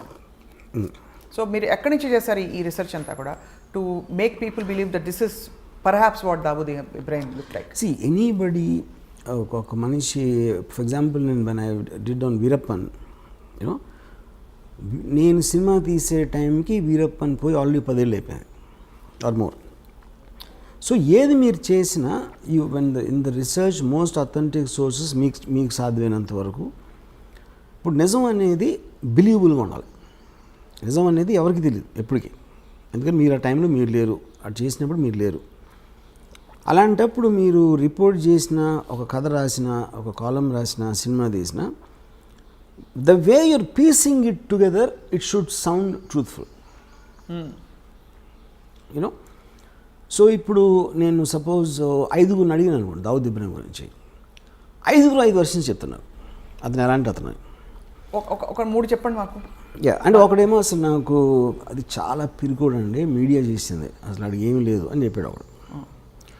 ఇంకోడు అంత తెలివైనడు అసలు ప్రపంచంలో ఉన్నాడు అని చెప్పాడు ఒకడు. ఇంకోడేమో అసలు తన చేతికి మట్టకుండా చేస్తాడు, అసలు చాలా పెద్ద మ్యానిపులేటర్ అని చెప్పాడు. ఇంకోడెవడో అసలు అంత దావుద్ ఇబ్రాహీం పేరు మీద చేశారని వేరే వాళ్ళు, అతని ఏదో అమాయకుడు అని చెప్పాడు. ఇంకోడేమో అసలు అంతకన్నా డేంజరస్ మనిషి అసలు ప్రపంచంలో అని చెప్పాడు. సో ఈ 5 వేరే పాయింట్స్. నా పాయింట్ ఏంటంటే అతను ఈ 5 కాకపోవచ్చు, 5 కూడా అవ్వచ్చు, ఏది డిపెండింగ్ ఆన్ ద టైం. ఎవరు ఏ పరిస్థితుల్లో కలిశారు, ఎప్పుడు కలిశారు అన్న దాని మీద మనకి మనుషుల మీద ఇంప్రెషన్స్ ఫామ్ అవుతాయి. అవును, కరెక్ట్. మీరు క్యారెక్టరైజేషన్ ఇస్తున్నప్పుడు ఎవరేం చెప్పినా కూడా దావుద్ ఇబ్రాహీం గొంతు సన్నగా ఉందనుకోండి, క్యా బేటా కైసా హే అని ఉందనుకోండి, ఒక పెద్ద గ్యాంగ్స్టర్ని మీరు అలా చూపించలేరు, గంభీరంగా చూపించాలి. ఒకలాంటి ఒక లుక్, ఒక విధమైన ఏం చెప్పాలి, ఒక హీరోయిక్ ఇది కల్పించక తప్పదు. ఎందుకంటే మనకు తెలిసిన దావుద్ ఇబ్రాహీం ఆయన చాలా గ్లామరస్, పార్టీ లవింగ్ పర్సన్ అని రకరకాల విషయాలు తెలుస్తుంటాయి. సో ఇవన్నీ ఎలా మీరు సమకూర్చారని అది సిద్ధం చేయి. అప్పుడు మీరు మాట్లాడుతున్నప్పుడు ఎవరితో అయితే మీరు మాట్లాడుతున్నారో వాళ్ళు చెప్పే డీటెయిల్స్ కొన్ని ఉంటాయి. ఆ డీటెయిల్స్ ఎవరు మామూలు ఎవరు చెప్పలేరు డైరెక్ట్గా. ఉదాహరణకి నేను ఈ అప్పా చాచాని, ఈ సాబిర్ని చంపేసినప్పుడు ఫాదర్ ఎట్లా రియాక్ట్ అయ్యాను. ఫాదర్ హెడ్ కానిస్టేబుల్, చుప్చాప్ కోనేమి బయటికి అయినా జస్ట్ రూమ్లో మూల కూర్చుని ఉండిపోయాలి, ఎందుకంటే దొంగరి ఏరియాలో జరుగుతూనే ఉంటాయి దాన్ని. ఇప్పుడు రూమ్లో మూల కూర్చుంటాం అనే డీటెయిల్ నాకు చాలా ఇంట్రెస్టింగ్ అనిపించింది. సెంటర్లో రూమ్ మధ్యలో కూర్చుంటానికి, మూల కూర్చోటానికి ఏదో ఒక తేడా ఉంది అక్కడ యూనో. అంటే ఆల్మోస్ట్ ఎవరి దారిలోకి రాకుండా ఆయన ఒక్కరే కూర్చుని. ఓకే, సో ఆ పాయింట్ ఏంటంటే అప్పుడు చెప్పే విధానంలో ఇలాంటి డీటెయిల్స్ తోటి మనకి ఒక ఇది వస్తుంది యూనో. ఇప్పుడు వీరప్పన్ గురించి నాకు ఒక పోలీస్ ఆఫీసరు ముద్దుమలై ఫారెస్ట్లో ఎప్పుడు కలిసినప్పుడు చెప్పాడు, సరే వీరప్పను పులి మీద తిరుగుతూ ఉంటాడని చెప్పాడు. ఆ మాట చెప్పగానే మనకు ఫస్ట్ పోతుంది ఎవరు అతను, అక్కడ లోకల్ మనిషి, పోలీస్ ఇన్స్పెక్టరు, అయినా కూడా వీరప్పని పులి మీద తిరుగుతాడంటే అది ఒకవేళ నిజంగా తిరిగినా మనం నమ్మం. సో నిజం అనేది నమ్మబుల్గా ఉండాలి, అంతేగాని అది నిజమని కాదు బేసిక్గా. దాని తర్వాత మీరు డాట్స్ కనెక్ట్ చేస్తారు. డాట్స్ కనెక్ట్ చేయటువంటి మీనింగ్ ఏంటంటే అంతకుముందు ఎప్పుడూ చెయ్యని వాడు సడన్గా ఇది ఎలా చేశాడు, దీనికి దానికి మధ్య ఏం జరిగింది అని ఒక వర్షన్ ఉండొచ్చు, ఏం జరిగి ఉంటుందని మీ ఇమాజినేషన్ ఉంటుంది. ఆ ఇమాజినేషన్ మీరు అవతలకి చెప్పినప్పుడు అవునేమో అని ఆడు అంటాడు ఒకసారి. ఎందుకంటే ఇప్పుడు నేను ఉన్నాను అనుకోండి, కొంతమంది నన్ను జీనియస్ అంటారు, కొంతమంది ఏమో పెచ్చోడు అంటారు, కొంతమంది అసలు ఏంటి ఏం మాడతాడు ఆడే వాగుతాడు ఏదో అంటారు. But the point is like ఇందాక నేను చెప్పినట్టు మనలో ప్రతి ఒక్కరికి అలాంటి వేరే వేరే వర్షన్స్ ఉంటాయి. Right. So finally we will decide to believe one version and that will be your film is that will be the truth. Yeah. But ఇతర విషయాలు దావుద్ ఇబ్రహీం వ్యక్తిగత జీవితం గురించి మీరు వీరప్పన్కి ప్రేమ కథ పెట్టారు. ఇప్పుడు ఈ సినిమాలో కూడా అలాంటి ప్రేమాయణాలు with his family. Because Dawood is a very woman man, and he had affairs with a lot of women, and he had affairs. ఎక్కడో మధ్యలో రకరకాల పుకార్లు వచ్చేవి. బాలీవుడ్లో కూడా ఆయనకి చాలా రిలేషన్షిప్స్ అఫేర్స్ ఉన్నాయి పుకార్లేం కదా ఉన్నాయి. Because he actually was living with Mandakini, married Mandakini, for nearly 10 years. Yeah. What was the last time we heard of Dawood Ibrahim in అంటే ఆయన జాడలు కానీ? We are hearing it now, right now, yes, because of the Sachin Vajay connection. Yes. So మరి ఈ టైంలో ఇంత సున్నితమైన ఈ విషయం మీద మీరు సినిమా తీస్తే మిమ్మల్ని దేశద్రోహి అని ఎవరన్నా అంటే ముద్ర వేస్తే మీరు ఒప్పుకుంటారా? అదే ఇప్పుడు ఫస్ట్ ఆఫ్ ఆల్ దేశంలో దావుద్ ఇబ్రాహిం ఏం చేశాడని ఎవరికి తెలియదు. ఫస్ట్ మనకు ఒక ఫ్యాషన్ అయిపోయింది మాట్లాడితే దావుద్ ఇబ్రాహిం అని చెప్పడం. మీరు చెప్తే నమ్మరు, Dawood Ibrahim most wanted criminal in India for last 30-40 years. Okay, actual ఉన్న కేసులు రెండే. What are the 2 cases? ఒకటేమో సమద్ ఖాన్ అని ఒక మర్డర్ జరిగింది. సమద్ ఖాన్ని 4-5 కలిసి చంపారు. దాంట్లో దావూద్ ఉన్నాడు అనేది ఒక ఎలిగేషన్ ఉంది, ఒకటి. రెండోది 93 బ్లాస్ట్. 93 బ్లాస్ట్లో accused number 1 Bombay police charge sheet ప్రకారం 13 years ట్రయల్ జరిగిన తర్వాత ఒక్క విట్నెస్ కానీ ఒక సర్కమ్స్టాన్షియల్ ఎవిడెన్స్ కానీ మటీరియల్ ఎవిడెన్స్ కానీ దొరకలేదు దావూద్ని లింక్ చేయడానికి. కానీ దావూద్ ఇంకా క్రిమినల్. ఎందుకు? అతను సమన్స్ ఆన్సర్ చేయలేదు కాబట్టి. సో ఇప్పుడు అతను వస్తే నేనే చేశాను అన్న ఒక ఎవిడెన్స్ ఉంది, కానీ ఇంకో కౌంటర్ ఎవిడెన్స్ అనేది ఇంపాసిబుల్ సృష్టించడం. సో ఒకవేళ తను వచ్చి లొంగిపోతే ఇమీడియట్ వదిలేసి వస్తుంది. ఓకే, వాళ్ళు ఏదో డీలే చేస్తారు ఇలాంటివన్నీ చేసి, బట్ తను రావాల్సిన అవసరం లేదు. సో బేసిక్గా మనం ఎంతసేపు తాగుదాం పెద్ద క్రిమినల్ ఏం చేసిండే ఎవరికి తెలియదు. కానీ ఏ క్రైమ్స్లో ఆయన actually involved other than all this? నాకు పర్సనల్గా నా రీడింగ్ ఏంటంటే, is a highly intelligent guy and he used crime in the beginning days to become legitimately successful. So తను దుబాయ్ షిఫ్ట్ అయిపోయిన తర్వాత ఈ కసినోస్ లేకపోతే హోటల్స్ ఇలాంటి అన్ని లీగల్ బిజినెస్ స్టార్ట్ చేసి he was living very posh cars and big bungalows and sheikh తోటి lunch చేసాడు, దుబాయ్ షేక్ తోటి. యూనో ఆ స్టేజ్కి వెళ్ళిన తర్వాత అసలు క్రైమ్ చేసిన అవసరం లేదు. ఎవరైనా క్రైమ్ ఎందుకు చేస్తారు? There has to be some reason for to do that. Already తన సక్సెస్ 1986లో వచ్చిన తర్వాత why would he be indulging? అలా చూస్తే అంటే పవర్కి అంత ఉంటుందా? అంత ఉండదు. కానీ అదే కానీ దాని తర్వాత if is legally making hundreds and thousands of crores, why would you do these cheap things like 50 lakhs? అంటే కిక్ కాదా? Is it not I mean that kind of getting that kind of power? Power ని అవసరానికి వాడుకోవడం కూడా తప్పే. But what is ఇప్పుడు two different things. 93 before people used to take pride బాయ్ को जानता हूँ, బాయ్ని డిన్నర్ भी बुलाया. ఈ పెద్ద వాళ్ళందరూ actually they used to flaunt their connections. Because అప్పుడు అండర్ వరల్డ్ ఏంటంటే it was more like a ఒక ఫ్లాంబాయింట్ థింగ్. గొడవైనా ఇంటర్నల్ గ్యాంగ్ వార్ఫేర్ అలా ఉండేది, కానీ జనాలు బయట మీదకి వచ్చారు కదా. ఇప్పుడు 93లో టెర్రరిస్ట్ యాంగిల్ జరిగింది. ఐఎస్ఐ మౌలానా 93 బ్లాస్ట్ మౌలానా టెర్రర్ యాంగిల్ అనేది అటాచ్ అయింది. That is when the perception change. కానీ ఆ పర్సెప్షన్ ఎందుకు వచ్చింది?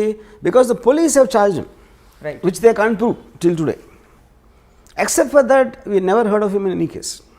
ఓకే, తర్వాత ఇప్పుడు ఆల్రెడీ తను అనిల్ కపూర్, సంజయ్ దత్ లాంటి పెద్ద స్టార్స్ తన పక్కన ఉండి దుబాయ్ షేక్ తోటి లంచ్ చేస్తున్నాడు. Why would involve in this petty crime? దాని మూలానే మీకు ఆ పవర్ ఎక్కువ, కానీ ఎవరికో ఫోన్ చేసి 50 లక్షలు 1 కోటి రూపాయలు అని బెదిరించి చేసేది దానికన్నా అదే ఎక్కువ, ఇది ఎక్కువ. అంటే అదే స్థాయిలో 50 crores 50 lakhs 1 crore ఉంటుందని ఎందుకు అనుకోవాలి? ఇంకా పెద్ద స్థాయిలో దేశానికి అంటే చాలా తీవ్ర స్థాయిలో భద్రతకి ముప్పు కలిగించే. That is when the 93 blast happened. 93 బ్లాస్ట్లో బికాజ్ 92 డిసెంబర్లో చాలామంది ముస్లిమ్స్ని శివసేన వాళ్ళు చంపేశారు అయోధ్య తర్వాత. వాటికి పగ తీర్చుకోవటానికి వీళ్ళందరూ వెళ్ళి కాళ్ళ మీద పడిపోయి మన అసలు బాంబేలో మమ్మల్ని బతకనివ్వరు అని మొత్తం బైకలా దొంగరి మహమ్మద్ అలీ రోడ్లో ఉన్న ముస్లిమ్స్ మాకున్న దైవం ఒక్కడవే అని చెప్తే ఆ ఎమోషన్లో పగ తీర్చుకోవటానికి ఈ సీరియల్ బ్లాస్ట్ చేసాడు అనేది జనరల్ బిలీఫ్. ఇది even the police. The first part of it is also general belief. ఇది ఇలా ఫలానా శివసేన వాళ్ళు చంపించారు, అది correct, that is recorded thing, that is recorded. But దానివల్లే ఇది చేయించారన్నది general belief. Yeah, general belief including the Bombay police charge sheet. అదే ప్రతీకార చర్య. Yeah, to take revenge on the killing of the Muslims in December is why he did the blast అనేది official charge sheet అది. So which means ఆయన scale of crime ఒక వ్యక్తిగత cause నుంచి ఒక సమూహానికి సంబంధించిన కాజ్గా పెరిగింది. అండ్ ఈ విషయంలో ఆల్సో కొంచెం దేశ పౌరులు, దేశ భద్రత, ఒక మతపరమైన చర్యగా కూడా మారింది. So he scale of operation has grown. So what is the guarantee? But see, నేను ఒక two things. What Dawood did is different, what the police are saying is different, what I believe is different. This kind of a person, I believe, will not do it to jeopardize his entire operations. ఎందుకంటే దాని మూలాన maximum నష్టం వరకు వచ్చింది దావుద్ ఇబ్రహీంకి వచ్చింది serial blast మూలం. So you don't completely cut off from the country. అందులో ఆయనకు వచ్చేది ఏం లేదు కానీ ఆయన కాబట్టి ఆయన చేయడంటారు. Yeah, because it's too smart and too selfish to indulge in this public charity. Even if it's triggered religiously. Whatever, because he's not a religious guy, first of all. He never went to a mosque. Yeah. He never went to a mosque. How do you have evidence of that? But he never talked about God. All Muslims maximum God in front చేస్తారు కదా ఇప్పుడు. Dawood Ibrahim never spoke about God. So ఈ కాంటెక్స్లో Varma garu, you are mentioning Anil Kapoor, Sanjay Dutt, వీళ్ళందరూ కూడా ఆయన సన్నిహితంగా ఉండేవారు. ఆ సాన్నిహిత్యం అసలు ఎలా ఏర్పడుతుంది అంటే ఒక గ్యాంగ్స్టర్ అని తెలిసే వెళ్తారా బాలీవుడ్ నటులు అంటే? ఎందుకంటే ఆ టైంలో అండర్ వరల్డ్ అనే వర్డ్ మనం ఇప్పుడు యూజ్ చేసిన కాంటెక్స్లో ఉండేది కదా అసలు. వాళ్ళందరూ పవర్ఫుల్ పీపుల్ అక్కడ. బడా ఆద్మీ బహుత్ ఏ ఆయనకి ఒక హీరో లాగా చూసేవారు గ్యాంగ్స్టర్స్ని. వీళ్ళు హీరోలు అందరూ కూడా సిటీలో. ఇప్పుడు ఫర్ ఎగ్జాంపుల్ పరిటాల రవి ఉన్నాడు. Paritala Ravi very violent and dangerous గా అంటారు. మొత్తం మీకు అనంతపూర్ జిల్లాలో ఎందుకు అందరం ఎక్కించింది? అందుకే ఎక్కించింది. కానీ ఇక్కడ తేడా ఏమొస్తుంది వర్మ గారు? ప్రధానంగా ఒక అబ్స్కాండింగ్ ఇలాంటి క్రిమినల్కి ఒక పొలిటికల్ ఫేస్ ఉండే ఒక తీవ్రమైన వ్యక్తికి there is a big difference. ఈ మనిషి అందుబాటులో ఉన్నారు, ఈ మనిషి తప్పించుకుని వెళ్తున్నాడు కాబట్టి ఎక్కడున్నాడో తెలియదు. ఈచ్ పర్సన్ తను ఉన్న పొజిషన్, తను ఉన్న సిచ్యువేషన్లో తనకు అనుగుణంగా అడ్వాంటేజ్ తీసుకుంటాడు. పరిటాల రవి అనే మనిషి అనంతపూర్లో ఉన్నాడు. అనంతపూర్లో ఏమేమి మనకు వర్కౌట్ అయితే వేరే ఉంటాయి. దుబాయ్లో దావుద్ ఇబ్రహీం అంటే తనకు వేరే వర్కౌట్ అవుతాయి. వీళ్ళకి ఉండే ఫ్యాసినేషన్ ఆయనకి ఫిల్మ్ స్టార్స్ పట్ల ఎందుకు ఉండేది ఫ్యాసినేషన్? దట్ ఇస్ వెరీ అది because he deliberately wanted to give that colour to the gang. అంటే మనం వీధి రౌడీలాగా ఉండకూడదు, మనని రెస్పెక్ట్తో చూడాలి. జనాలు రెస్పెక్ట్తో ఎప్పుడు చూస్తారు? రెస్పెక్టబుల్ పీపుల్తో ఉన్నప్పుడు చూస్తారు. అందుకని పెద్ద పెద్ద పార్టీలు ఇచ్చి ఈ ఫిల్మ్ స్టార్స్ని, పొలిటికల్ లీడర్స్ని, క్రికెట్ ప్లేయర్స్ని ఇలా అందరినీ ఇన్వైట్ చేసేవాడు. సో వాళ్ళ పక్కన నుంచున్నాడు కాబట్టి తనకు కూడా ఒక లెజిటిమసీ వచ్చేస్తుంది, which is a planned purpose. I did that. Right. And ఎవరెవరు అంటే వెళ్ళకపోయే క్వశ్చన్ ఉండదు. ఆయన దావుద్ ఇబ్రహీం పిలిచాక ఇంపాసిబుల్. యా, రావు అని చెప్పి a very big man calls you in a nice way not to do a crime. ఎందుకు వెళ్ళరు మీరు? అంటే ఎందుకు క్రిమినల్స్తో మనకు ఎందుకు అని అనుకోవాలి కదా. అది అంటే ఇప్పుడు క్రిమినల్స్ అంటే ఇప్పుడు పిక్ పాకెట్ క్రిమినలే, దావుద్ ఇబ్రహీం క్రిమినలే. కానీ తనకున్న ఇమేజు ఇప్పుడు ఎవ్రీబడి వాంట్స్ పవర్ఫుల్ ఫ్రెండ్స్. ఫలానా ఒకటి తెలిస్తే ఎప్పుడైనా మనకు పనికొస్తాడు. ఎప్పుడైనా మనం ఏం చేయట్లేదు, మనం క్రైమ్ చేయట్లా. రైట్. కానీ పవర్ఫుల్ పీపుల్ తెలియటంలో తప్పే ఉంది అని ఒక అట్రాక్షన్ అందరికీ ఉంటుంది. ఎప్పుడు అది పోయింది? 93 బ్లాస్ట్ తర్వాత పోయింది. Because that was murder of public innocent people. That was a terror incident. That is when everybody cut of their links with Dawood Ibrahim, which is the reason తను చాలా ఎఫెక్టెడ్ దానికి. అందుకే అలా ఎఫెక్ట్ అతను ముందే తెలుసు కాబట్టి అతను చేసి ఉండడని నా బిలీఫ్. మీ సినిమాలో ఈ ఆస్పెక్ట్స్ అన్ని అడ్రస్ అవుతారా, చేస్తారా అసలు? Of course. అంటే ద 93 బ్లాస్ట్ ఆల్సో ఇవన్నీ they are going to be part of everything. Yeah, yes. And అది సీరియస్లో ఉండదు, సినిమాలో ఉండదు. సినిమాలో 1982 మధ్యలో ఉంటుంది స్టోరీ. సో ఎమర్జెన్స్ వరకు మీ సినిమా. యా, ఆ తర్వాత జరిగిన కార్యకలాపాలు అన్ని సిరీస్ అవన్నీ సిరీస్లో ఉండబోతున్నాయి. So how are you going to, అంటే ఇప్పుడు ఎంత మీరు నార్కోస్ లాంటివి చూసినా ఇది ఒక రియల్ లైఫ్ సంఘటన, అందులో మన దేశానికి సంబంధించిన సంఘటన.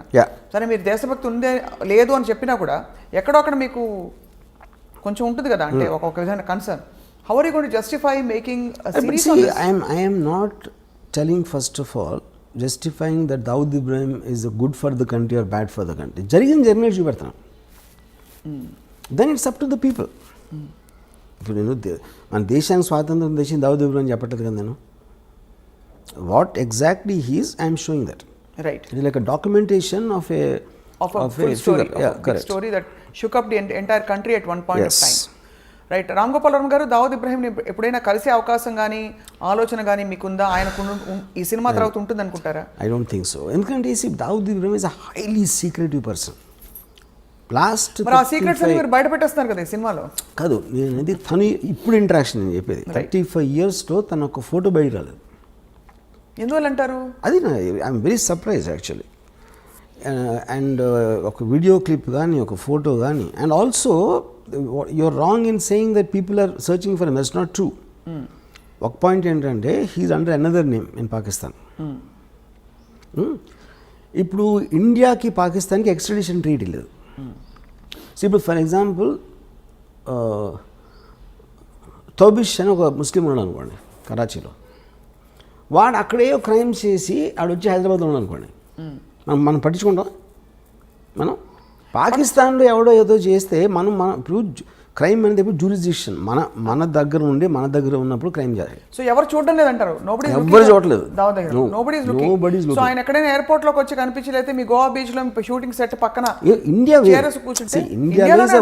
ఇండియాలో ఈజ్ వాంటెడ్ పర్సన్. అదే అడుగుతున్నా, ఇండియాలోనే చెప్పాను హీస్ వాంటెడ్ కదా. ఇండియాలో కాదు, మీరు ప్రపంచం అంతా ఎదుగుతుంది. ప్రపంచం అంతా తిరిగి వెతుకుతున్నారని మన వాళ్ళు. They are going around the world looking for him. No, they're not. They all believe that he is in Pakistan. He is known to be in Pakistan. Yeah. But they can't go into Pakistan, ante. Right. Which is why he is hiding there. But now he is actually in the form of your hero. మీ పాత్రగా ఇప్పుడు తెర ముందుకు వస్తుంది Dawood Ibrahim. So మీ పాత్రని ఇష్టపడతారా జనం? చూసి కష్టపెట్టుకుంటారా? See, anybody you see as a human being, you'll always tend to like him. ఎందుకంటే హ్యూమన్ బీయింగ్స్ ఎమోషన్ కనెక్ట్ అవుతారు. రైట్. లాజిక్ కనెక్ట్ అవుతారు, రేషనాలిటీ కనెక్ట్ అవుతారు, థాట్ ప్రాసెస్ కనెక్ట్ అవుతారు. ఇప్పుడు మీరు నార్కోస్ చూసారనుకోండి, పబ్లో ఎస్కోబార్ ముందు దావుద్ ఇబ్రాహిం ఈజ్ నథింగ్. అంత పబ్లో ఎస్కోబార్ని మనం హ్యూమన్ బీయింగ్గా చూసినప్పుడు మనం ఒక 2 seasons చూసాం కదా వరుస. ఎందుకంటే పబ్లో ఎస్కోబార్ మన లైఫ్ని డైరెక్ట్గా ఇంపాక్ట్ చేసినట్టు మనకు తెలియదు. బట్ వెంచువల్లీ మన లైఫ్ అంటే కంట్రీ కాదు కదా, eventually life. Number of people Pablo Escobar ఒక్కడిని చంపడానికి మొత్తం ప్లేన్ కూల్చాడు పబ్లో ఎస్కోబార్. అలాంటి మనిషి కూడా మీ దగ్గర నుంచి అతను రూమ్లో ఉన్నప్పుడు, అంటే సినిమా అనేది almost you are with him at that time. 100% you'll get emotional with anybody like that. మీరు ఇచ్చిన అనేక ఇంటర్వ్యూస్లో వర్మ గారు మీరే చెప్పారు, మనిషి ఎప్పుడు నెక్స్ట్ ఏమిటి అని వెళ్తూ ఉండే ప్రయాణం మనిషిది. ఇప్పుడు ఒక అత్యంత పవర్ఫుల్ అండ్ అత్యంత ఒక డబ్బులుండే పరిస్థితికి వచ్చేసిన ఒక క్రిమినల్ గ్యాంగ్స్టర్ మైండ్లో ఇప్పుడు ప్రపంచం పట్ల, దేశం పట్ల, లేదు మనుషుల పట్ల ఏం ఎమోషన్స్ ఉండుంటాయి, తర్వాత ఆయనకు వారసులు ఉన్నారా, ఇలాంటి డీటెయిల్స్ అన్ని కూడా మనకి బయటపడతాయి. ఒకటి his daughter died because of malaria.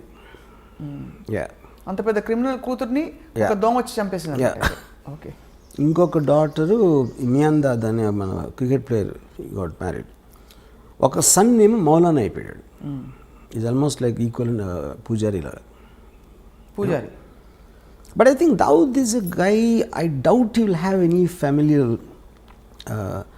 నేను విన్నది ఏంటంటే ఇప్పుడు present life style, he sleeps the whole day and is awake the whole night partying. Partying. Yeah, that's only thing he does I believe. He is not with Mandakini anymore. Mandakini ఎప్పుడూ తెలిసి. Mandakini, I think more than 20 years. Did they have kids together? Do we know of that? Mandakini has a son. Everybody suspects it's Dawood Ibrahim's son, but she doesn't tell that. ఎవరితో మాట్లాడదు. చాలా ఇంట్రెస్టింగ్గా ఉంటుంది. మీరు ఎంత research చేశారు? ఎందుకంటే వాస్తవాలు, యథార్థాలు, కల్పితాలు ఉన్నా ముందు 4 యథార్థాలు దొరికితే 10 కల్పితాలను జోడించవచ్చు. ఇక్కడ దొరకడమే కష్టం, అన్ని ఊహాగానాలే. ఈ మనిషిని ఎవరు చూడలేదు. ఇంకోటి అసలు ఇన్సైట్ కోసం ట్రై చేయరు అసలు. నాకు ఎంతసేపు పైన చూసేసి ఒక ఇప్పుడు బ్యాడ్ పర్సన్ గుడ్ పర్సన్ అని ఎక్కడ ఉండడు. బ్యాడ్ పర్సన్ అంటే ఎందుకు బ్యాడ్ అయ్యాడు తెలుసుకోకుండా బ్యాడ్ అంటాం అనేది ఇట్స్ వెరీ సూపర్ఫిషియల్ జడ్జ్మెంట్. కానీ ఎందుకు బ్యాడ్ అయినా కూడా దేశద్రోహంలో కానీ మనుషుల్ని చంపడంలో కానీ పాల్పడితే ఖచ్చితంగా అది ఫస్ట్ బ్యాడ్ అనేయాలి. తర్వాత మనం బ్యాడ్ ఎందుకు అయ్యాడని పిహెచ్డి చేసుకోవచ్చు. కానీ అన్నది that is what I'm saying. ఇప్పుడు క్రైమ్ అని లీగల్ సిస్టమ్ ఉన్నదే ఎందుకు, టోటల్ సొసైటీకి ఉన్న ఒక కంబైన్డ్ గుడ్ కోసం ఈ చేయకూడదు అని కొన్ని రూల్స్ పెట్టుకుంటాం. ఆ రూల్స్ని అధిగమించిన నుండి క్రిమినల్ అంటాం. That obviously is going to be. కానీ ఆ రూల్స్ని అడ్డు పెట్టుకుని వేరే వాళ్ళు they might do worse than that because they are smarter in different positions. అలాంటిది అవతల వాళ్ళు ఫీల్ అయినప్పుడు వాళ్ళు రిబెల్ అవుతారు. రిబెల్స్ అంటే ఏంటి, బేసిక్గా were thumbing the nose against the system. So వాళ్ళకి ఒక్కొక్కసారి పవర్ ఉండొచ్చు, వాళ్ళు బయటపడిపోవచ్చు, లేకపోతే జైల్లో ఉండొచ్చు. రైట్. సో ఇప్పటికే దాదాపు పెద్ద పెద్ద క్రిమినల్స్ అందరూ కవర్ అయిపోయారు వర్మ గారు. మీ సిరీస్ ఆఫ్ క్రిమినల్స్లో ఇంకెవరైనా మిగిలిన్నారా దావుద్ తర్వాత? ఉన్నారు చాలామంది. వాళ్ళందరూ మీ సినిమాలు తీస్తారు అయితే? నన్ను ఒకళ్ళు అడిగారు,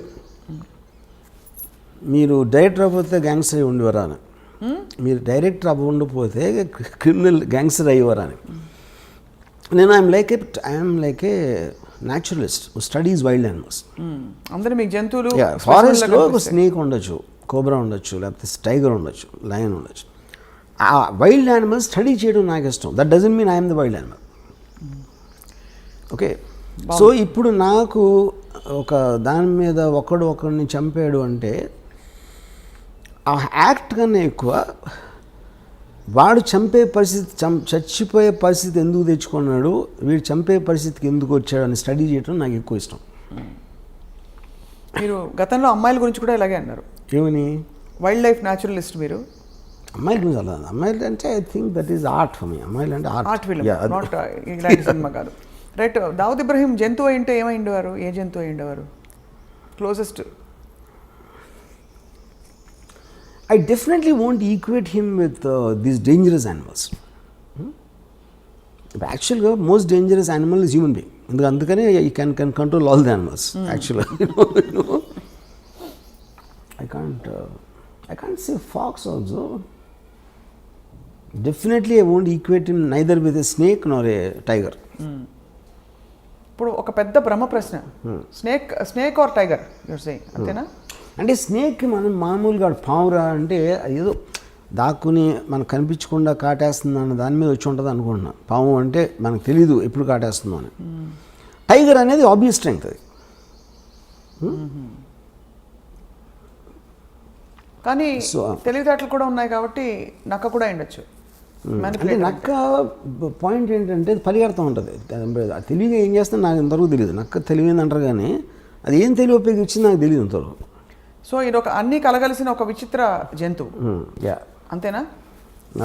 ఇది మోర్ నియర్ టు దట్. అన్ని కలగలిసి, అన్ని క్వాలిటీస్ కలగలిసిన ఒక విచిత్ర యూనిక్ జంతువు. ఒక పెద్ద డౌట్, నక్కలాగా ఆలోచించి పాములాగా కాటేసి ఫస్ట్ కాటు పడగానే టైగర్ అయిపోతాడు. I think this is the correct thing. ఇచ్చాదారి సాంప్లాగా దానికి. డి కంపెనీ మోర్ డేంజరసా, ఆర్జీవీ కంపెనీ మోర్ డేంజరసా అని ప్రశ్న అడుగుతున్నారు, అందరూ అడుగుతున్నారు మీరు తీసే సినిమాల్ని బట్టి. ఇప్పుడు పాయింట్ ఏంటంటే సినిమాల్లో రొమాన్సైజ్ చేస్తారు అని చెప్తారు, లేకపోతే గ్లోరిఫై చేస్తారు క్రిమినల్స్ని. ఇప్పుడు ప్రతి కమర్షియల్ మెయిన్ స్ట్రీమ్ సినిమాలో కూడా పవన్ కళ్యాణ్ 20 మందిని కొట్టాడు, మహేష్ బాబు 50 మందిని కొట్టాడు, ఇంకోటి ప్రభాస్ 100 మందిని కొట్టాడు. అందరు చప్పట్లు కొడుతూ ఉంటారు, ఏలేస్తూ ఉంటారు. వాళ్ళు ఏం చేస్తున్నారు, చట్టాన్ని వాళ్ళ చేతులకు తీసుకుంటున్నారు, ఇర్రెస్పెక్టివ్ ఆఫ్ వాళ్ళు ఏ రోల్ వేసినా. But that is not to be taken seriously because it's a very comic book, fun, entertainment, action. Nobody takes that seriously. Realistic serious లాంటి, సత్యాలు లాంటి సినిమాలు ఏంటంటే ఎవ్వరు గన్ను తీసుకున్నా వాళ్ళందరూ కుక్క చోచి వచ్చారు ఫైనల్గా. అది గ్లోరిఫై చేయడం ఎట్లా అవుతుంది? అది how am I romanticising? They all look very అనే మామూలు మనుషులాగా చూపెడుతున్నాను. You are connecting to them, not getting inspired by them. Okay, so this is a connection, not an inspiration. Clearly you are connecting to all these people, all your gangsters. You understand, అంటే మీరు you will understand. ఇప్పుడు ఇందాక నేను concentration example అది చెప్పాను. Right. అలాంటి పరిస్థితుల్లో మీరు గార్డ్గా ఉన్నా మీరు ఏం చేస్తారు? అది point. Do you expect any resistance or political, flurries on this film? I don't think so, because see, we It's make outdated? film on all lots of criminals. See, మీరు బుక్కులు రాస్తున్నారు, లేకపోతే డాక్యుమెంటరీస్ చేస్తున్నారు, ఎవరు సినిమా తీస్తున్నారు, ఏం difference? Right. So మొత్తం మీద హిందీ భాషలో విడుదలవుతున్న సినిమా, ఆ తర్వాత వెబ్ సిరీస్ కూడా అనేక భాగాలలో దావుద్ ఇబ్రహీం కార్యకలాపాలపై వర్మ గారు రీసెర్చ్ చేసి మరి రూపొందిస్తున్నారు. Will same star cast continue Varma garu, or most of them will continue? Tell us a little bit about your casting. అంటే ఈ క్యారెక్టర్స్కి వెతకడానికి మీరు ఆడిషన్ బేసిక్లీ చేశారా? ఇప్పుడు ఆబ్వియస్లీ అంటే నాకు Dawood Ibrahim character I wanted, అంటే అతను హీరోలాగా ఉండకూడదు, ఏదో మసిల్స్ సిక్స్ ప్యాక్ వచ్చి ఉండకూడదు. I wanted a very mild looking person who slowly starts growing in the period of time. అతని మైండ్ సెట్ కానీ ఇప్పుడు అన్నచాటు తమ్ముడులాగా ఉంటాడు most of the time, you know. అప్పుడు ఇది ఆల్మోస్ట్ ఈ యొక్క కాస్టింగ్కి నేను నియర్లీ 35 to 40 పీపుల్ని ఆడిషన్ చేశాను. అండ్ తన brother character is very important సినిమాలో. సో ఆ బ్రదర్కి నాకు తనే పంపాడు, అశ్వత్, దావుద్ ఇబ్రాహిం రోల్ ఇస్తున్నాడు. So look for this actor అంటే భలే ఉన్నాడు. ఎవరు ఎత్తునంటే నా తమ్ముడు అన్నాడు. In real life also they brothers. Yeah. But ఈ ఎమర్జెన్స్ సినిమాలో మరి ప్రేమాయణాలు అవి ఉండవు, అయితే ఉండొచ్చు, ఉన్నాయి కానీ very limited time. What is the focus? అంటే ultimately the company the movie that is going to release, దాని ద్వారా ఏం చెప్పదలుచుకున్నారు మీరు to the world? What is the one story your narrating? I think ఇప్పుడు ఫిల్మ్ అనేది ప్రైమర్లీ, ఇప్పుడు నేను శివ తీసినప్పుడు ఏం చెప్పదలుచుకోవాలా, సత్య తీసినప్పుడు ఏం చెప్పదలుచుకోవాలి, ఏ సినిమా అయినా, it is something, story telling is to create an interesting feel to the listener. ఇదే సినిమా it might be, it's completely fictional. ఇప్పుడు గాడ్ ఫాదర్ ఉంది, Godfather is based on Al Capone. Right. అల్ కపోన్ ఎవరైతే నాకు తెలియదు, గాడ్ ఫాదర్ చూసినప్పుడు ఆ సినిమాగానే చూసాం. అమెరికాలో తెలుసు అల్ కపోన్ ఎవరు, you know. So this film might be seen by a generation who never heard of Dawood Ibrahim. So they look at it like a story. So ఇప్పుడు మీరు స్టార్ట్ అయినప్పటి నుంచి మీకు ఒక క్యారెక్టర్స్తో జర్నీ చేస్తున్నారు. Whatever you feel will feel, అంతే. Right. So wait చేస్తున్నాం Varma garu. Let's watch how D company is going to, I won't say entertain, more like enlighten viewers about, అంటే ఇలాంటి ఒక మాఫియా, ఒక గ్యాంగ్స్టర్, ఒక అండర్ వరల్డ్ ఉండిందని చెప్పి. ఇప్పుడు కూడా అండర్ వరల్డ్ జాడలు ఎక్కడైనా కనిపిస్తాయి Varma garu? We don't know. ఇప్పుడు అండర్ వరల్డ్ ఏంటంటే there are things, underworld dormant ఉంటుంది, లేకపోతే ఆపరేషన్. డార్మెంట్ అంటే మీరు ఏం చేయకపోతే డార్మెంట్, అది అప్పుడు లేదని చెప్పినాం ఉంది. ఇప్పుడు ఫర్ ఎగ్జాంపుల్ 97, 2005లో కోట్లు అడిగారు, 5 కోట్లు 4 కోట్లు ఎక్స్ట్రాక్షన్. ఇప్పుడు 10 లక్షలు 20 లక్షలు అడుగుతారు. సో 10 లక్షలు 20 లక్షలు అడిగినప్పుడు ఏదో సెటిల్ చేసి ఒక 5-10 ఇచ్చేస్తారు. ఎందుకంటే 5-10 కోసం మళ్ళీ మనం పోలీస్ కంప్లైంట్ ఇచ్చి ఇది అది చేయాలి, ఆ తలనొప్పులు ఎందుకు రాని, అప్పుడు ఆ విషయాలు బయటికి రావు. ఆ బయటికి రానప్పుడు మనకు అండర్ వరల్డ్ లేదనిపిస్తుంది. అదొక పాయింట్. రెండోది, ఎప్పుడైతే మీకు సొసైటీ అడ్వాన్స్మెంట్ పెరిగిన కొద్దీ ఆటోమేటిక్గా ఆర్గనైజ్ క్రిమినల్ సిండికేట్స్ పనిచేయవు. ఇప్పుడు 1920sలో ప్రొహిబిషన్ టైంలో వచ్చింది అమెరికాలో మాఫియా. ఆల్మోస్ట్ 1970కి అయిపోయింది. 1970 నుంచి అమెరికాలో మాఫియా అనేది లేదు అసలు. సేమ్ థింగ్ ఇండియాలో 90s తర్వాత ఇంతవరకు కొత్త గ్యాంగ్స్టర్ అనేవాడు రాలేదు. ఆవిడ 1995 ముందు వరకు వచ్చారు, కానీ 95 తర్వాత లాస్ట్ 20 yearsలో you not seen. But what is the reason? Police వ్యవస్థ ఇంకొంచెం పటిష్టమైన. yes, of course, 100%. అంటే ఇంకోటి మీకు బ్రాండ్ నేమ్ రావటం కష్టం. ఇప్పుడు బ్రాండ్ నేమ్ ఇండిపెండెంట్గా పేరు లేకుండా ఆయన క్రైమ్ చేయొచ్చు, కానీ డీ కంపెనీ ఫలానా దావుద్ ఇబ్రాహిం, ఫలానా అబూ సలీం, ఫలానా చోటా షకీల్ అనేది అది సేమ్ రీజన్. ఫ్యాక్షనిజం కూడా అంతరించిపోవడానికి అదే కారణం. As much as it's unrelated. నిన్న ఇక్కడ మేరీపట్నం దగ్గర జరిగిన హత్య చూసారా? నేను చూడలే. Brutal murder. 2 లాయర్లు ఒక 2 వారాల క్రితం మర్డర్ అయ్యారు. రోడ్డు మీద చూసారా? అవును. అంటే వన్ వండర్స్. ఇప్పుడు కూడా అదే సిమిలర్. ఒక పవర్ స్ట్రగుల్లో ఒక వ్యక్తి వచ్చి, అఫ్కోర్స్ అర్ధరాత్రి జరిగింది ఇది, ఇంకో వ్యక్తిని తలపై కటా కటా కటా కర్రేసి కొట్టేసి, అండ్ పొలిటికలీ కనెక్టెడ్ అని వినికిడి. వస్తే ఇంకా ఆఫ్ కోర్స్ ప్రాథమికంగా బయటపడుతున్న విషయాలు, బట్ జస్ట్ నాకు ఇంకోటి ఏంటంటే ఇప్పుడు లాస్ట్ ఫ్యూ ఇయర్స్లో ఈ రోడ్ల మీద చంపడం అనేది ఎన్నో సార్లు చూసాం, మనీ అయిపోయాయి. కానీ నా ఉద్దేశం అది ఎప్పుడు జరుగుతుంది, ఇప్పుడు సెల్ ఫోన్లు మనం తెలుస్తున్నాయి మనకి అని నా ఫీలింగ్. ఇంత దారుణంగా ఎప్పుడు జరిగాయి వర్మ గారు? రకరకాల సెల్ ఫోన్ వీడియోస్ మూలాన మనకు తెలుస్తుంది యాక్చువల్గా. ప్రతి ఓడి చేతిలో వీడియో తీసేసే పరికరం ఉండటం వలన ఈ బయటకు వస్తున్నాయి. అంతకుముందు ఇలాగే జరుగుతుంది, అది ఉండి కొత్తగా రోడ్డు మీద చంపుదాం అని ఒక fresh batch of thinking, I doubt that is the point. చాలాసార్లు మర్డర్స్ ఎప్పుడు మీ దారిలో ఉన్నప్పుడు, ఎందుకంటే మీ ఇంట్లో ఉన్నప్పుడు ఎక్కడికి వెళ్తున్నప్పుడు కాకుండా ఈ రోడ్లో వస్తాడు అన్న ప్లానింగ్ చాలా ఎక్కువ ఉంటాయి. చాలా ఫ్యాక్షన్ మర్డర్స్ కూడా జరిగినాయి, అదే అండర్ వరల్డ్ కూడా అదే జరుగుతాయి. I think it is cell phones which are making us feel ఏదో ఈ మధ్యన స్టార్ట్ అయినాయి అన్నట్టు. రైట్. యా, వర్మ గారు మీరు పాడిన పాట మా కోసం బిఫోర్ వి వైండ్ అప్, చాలా ఫిలసాఫికల్ పాట, కత్తులతో సావాసం తర్వాత. हम आते हैं खाली हाथ, जाते हैं खाली हाथ. అంతే ఫిలసాఫికల్గా డీప్గా పాడారు.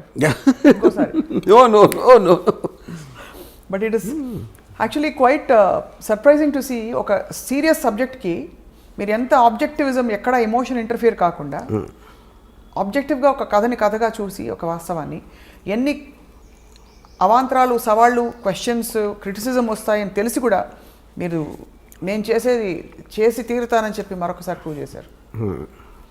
సో ఈ సినిమా అదే స్థాయిలో ఉంది. సో నేను ఇందాక చెప్దామని మర్చిపోయాను. నాకు ఇప్పుడు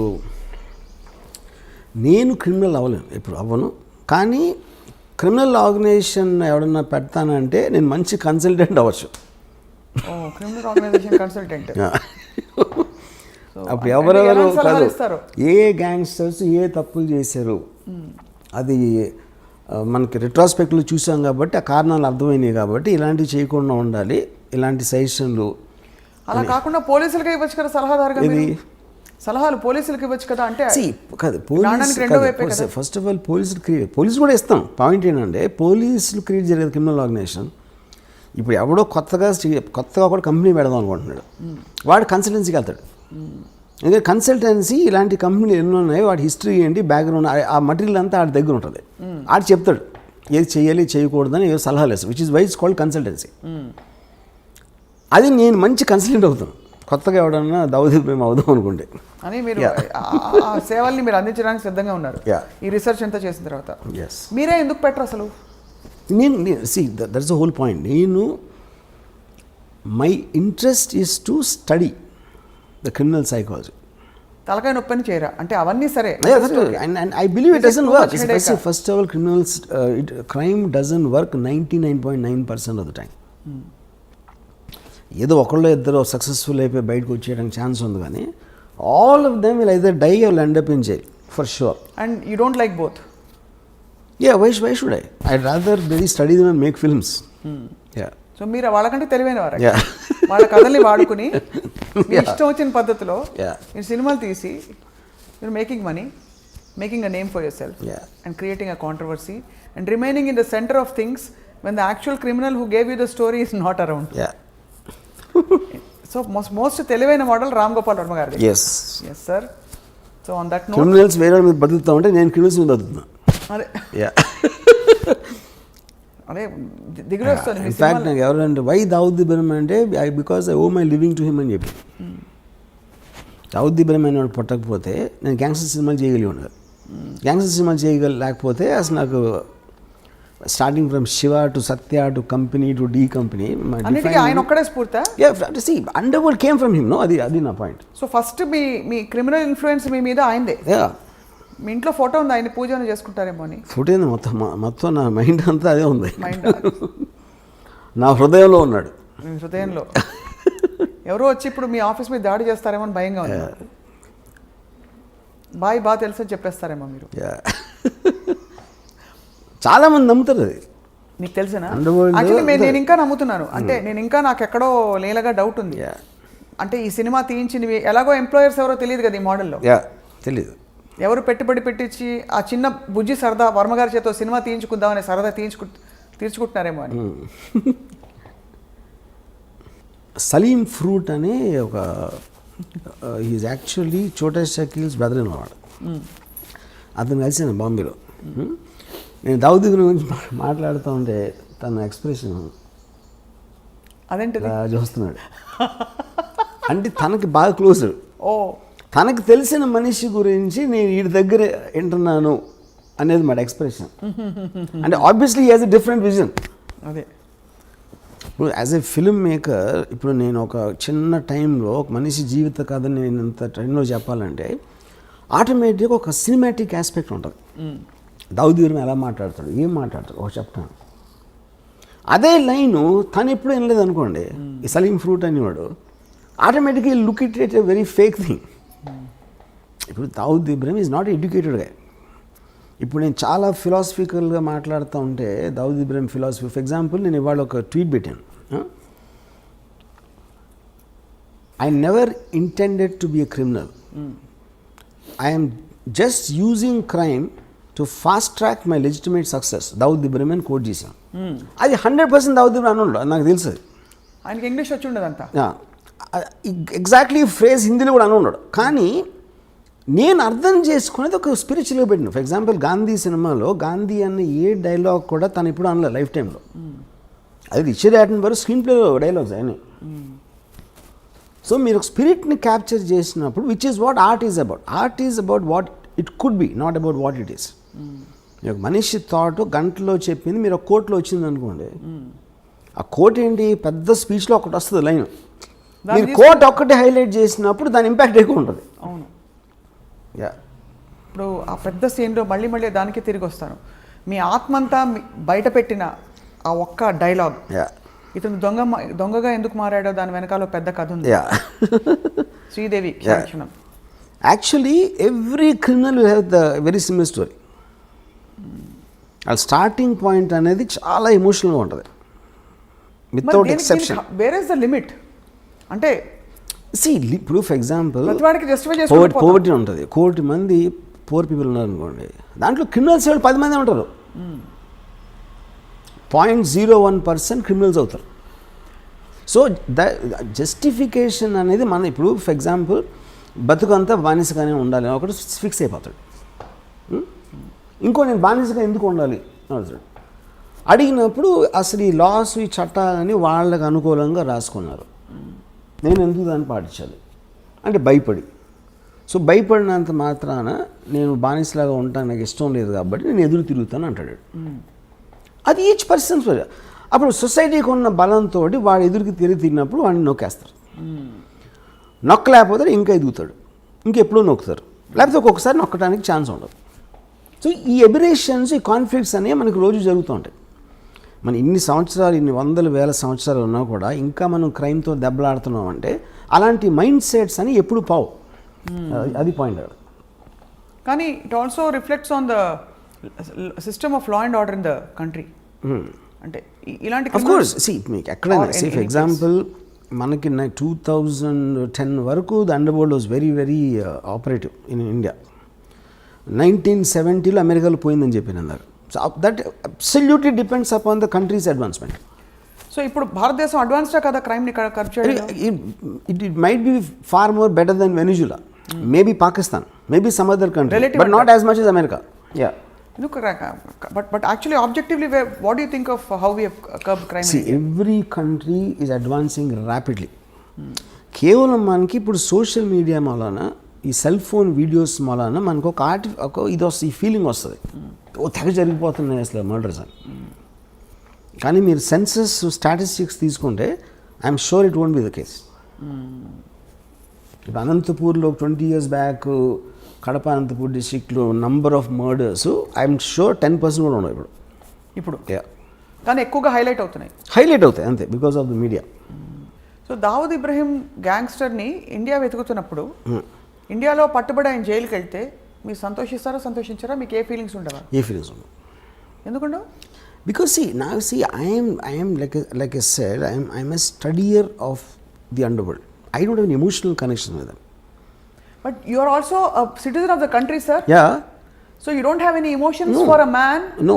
being caught? Yeah because like I said ఇందాక చెప్పాను కదా, ఒక మనిషి ఇంకొకరిని చంపితే చంపే పరిస్థితి వీడికి ఎందుకు వచ్చింది, చచ్చిపోయేంత పరిస్థితి వాడికి ఎందుకు వచ్చింది, ఈ ఒక్కదాని మీద నాకు ఇంట్రెస్ట్ ఉంటుంది.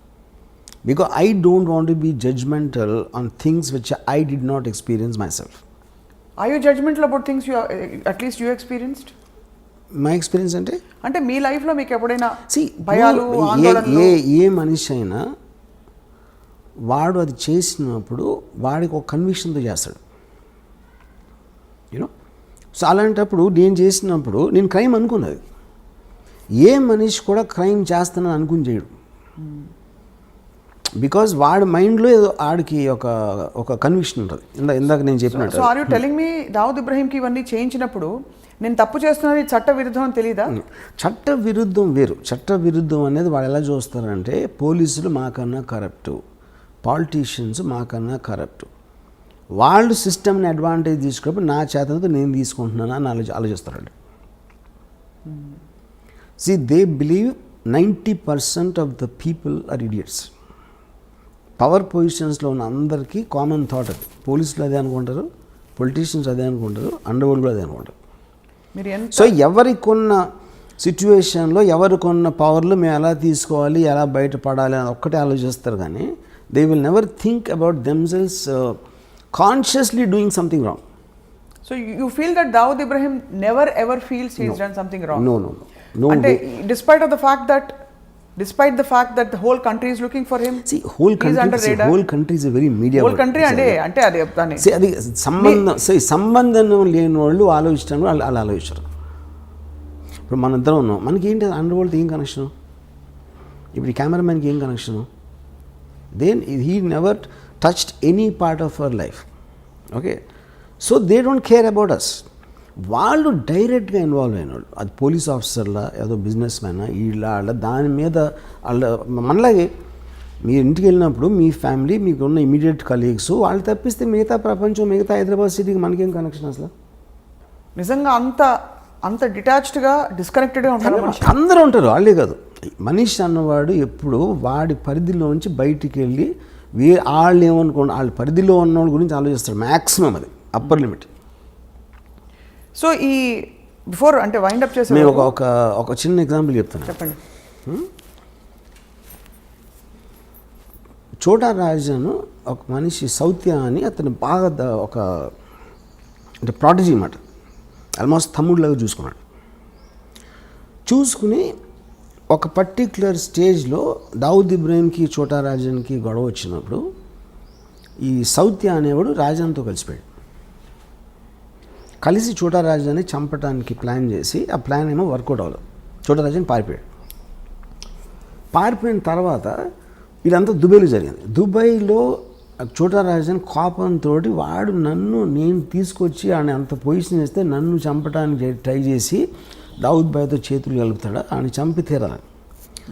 పక్కన వాళ్ళందరూ ఇంపాసిబుల్, అది దుబాయ్లో ఉన్నాడు, మీరు దుబాయ్లో అనే మర్డర్ అనేది ఎప్పుడు జరగలేదు. అంటే వీడు ఏం చేశాడంటే, ఒక బాంబే నుంచి 4 తెప్పించి హిట్మెన్ దుబాయ్లో చేయలేదు ఎప్పుడు, కానీ ఎప్పుడు చేయనంత మాత్రాన ఫస్ట్ టైం దేనికన్నా ఫస్ట్ టైం ఉంటుంది. దావుద్ భాయ్ పవర్ ఉంటే నాకు ఉన్నాయి కాంటాక్ట్స్ దుబాయ్లో. నేను మొత్తం అన్ని అరేంజ్ చేస్తాను. మీరు వెళ్ళి హాలిడే లాగా వెళ్ళండి దుబాయ్, అక్కడ నా వాళ్ళు వచ్చి సౌత్యాన్ని ఎలా చంపాలో వాళ్ళు ఎక్స్ప్లెయిన్ చేస్తారు. మీరు కన్విన్స్ అయితే చేయండి, చంపేసి మీరు తప్పించుకోగలుగుతామని కన్విన్స్ అయితే చేయండి నేను చూసిన ప్లాన్ తర్వాత. లేదా మీరు హాలిడే ఎంజాయ్ చేసుకుని వెళ్ళిపోండి. ఇప్పుడు ఇంత డబ్బులు ఇస్తున్నా ఆల్రెడీ, మీరు సక్సెస్ఫుల్ అయ్యారంటే దీనికి 10 ఇస్తాను. ఒకవేళ అక్కడికి వెళ్ళి మీరు కన్విన్స్ అవ్వకపోతే మీరు తప్పించుకోగలుగుతానని, అప్పుడు మీరు హాలిడే ఎంజాయ్ చేసి వెళ్ళిపోండి, మళ్ళీ బాంబే వెళ్ళిపోండి. వీళ్ళు సరే వెళ్ళారు దుబాయ్. లేదు అక్కడ చోటరాజు మనుషులు వచ్చి వాళ్ళకి 5 స్టార్ హోటల్ పెట్టి అంతా చేసి, అక్కడి నుంచి ఒక సాయంత్రం జిమ్, ఒక మాల్ ఉంది, మాల్లో బయట ఒక జిమ్ ఉంది. సౌత్య రోజు అక్కడికి వస్తాడు. వీళ్ళు కార్లో కూర్చొని చూశారు, అక్కడ లోపలికి వెళ్ళాడు. ఈ రాజన్ మనిషి తీసుకొచ్చి ఇక్కడి నుంచి మీరు ఈ కొంచెం ఇలా వెళ్ళి లెఫ్ట్కి తిరిగితే ఒక రోడ్డు ఉంది, ఆ రోడ్డు ఇంకో 100 మీటర్స్ చివరికి రైట్కి తిరిగితే ఇక్కడ వ్యాన్ ఉంది, ఒక రెడ్ వ్యాన్ ఉంది. మీరు రేపు సాయంత్రం ఇక్కడ వెయిట్ చేసి సౌత్య రాగానే ఆయన షూట్ చేసి చంపేసి పరిగెత్తి లెఫ్ట్కి తిరిగి రైట్కి తిరిగి వ్యాన్లో కూర్చుంటారు. ఈ వ్యాను డైరెక్ట్గా పోర్టుకి తీసుకెళ్తుంది. పోర్టు దగ్గర కస్టమ్స్ వాళ్ళు అందరినీ ఆల్రెడీ సెట్ చేశాడు రాజన్ భాయ్.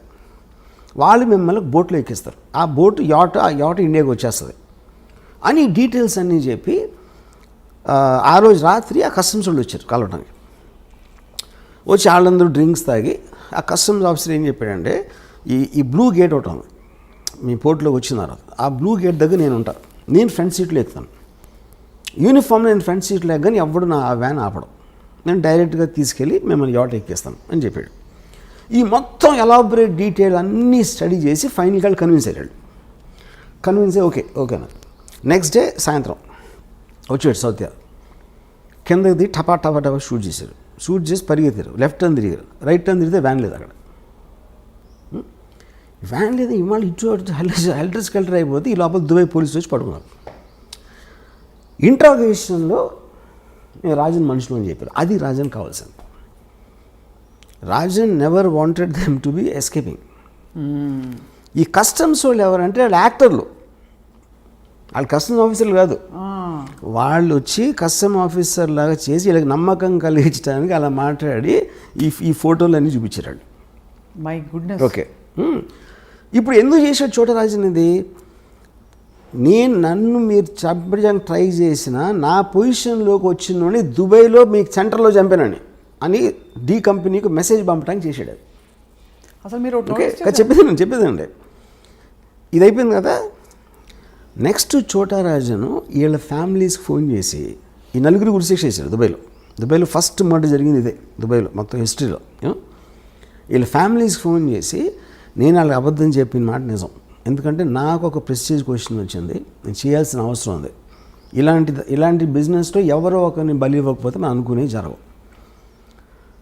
ఇప్పుడు వాళ్ళు మీకోసం మీ పిల్లలకి మీ ఫ్యామిలీస్కి ఎంత మీకు డబ్బు అవసరం అవుతుందో వాళ్ళు సంపాదించి దానికి 2 ఎంతలు నేను ఒక్క షాట్లో ఇస్తాను మీ నలుగురికి అని చెప్పి వాళ్ళు డబ్బు పంపించాడు. సో ఇప్పుడు ఇదంతా చూస్తే అసలు అది మీ జడ్జ్మెంట్ ఫ్యాక్టర్ ఏముంటుంది కదా చెప్పండి నాకు. అంటే డబ్బు పంపించడానికి మంచివాడు అయిపోతాడంటారా? మంచోడు అది మీరు చెప్పాలి. కానీ ఎంత ఎమోషన్స్ వెనకాల ఉంటాయని ఎవరైనా ఊహిస్తాడు అసలు. అది నేను చెప్పేది, అది జస్టిఫికేషన్ కాదా నేను చెప్పట్లా.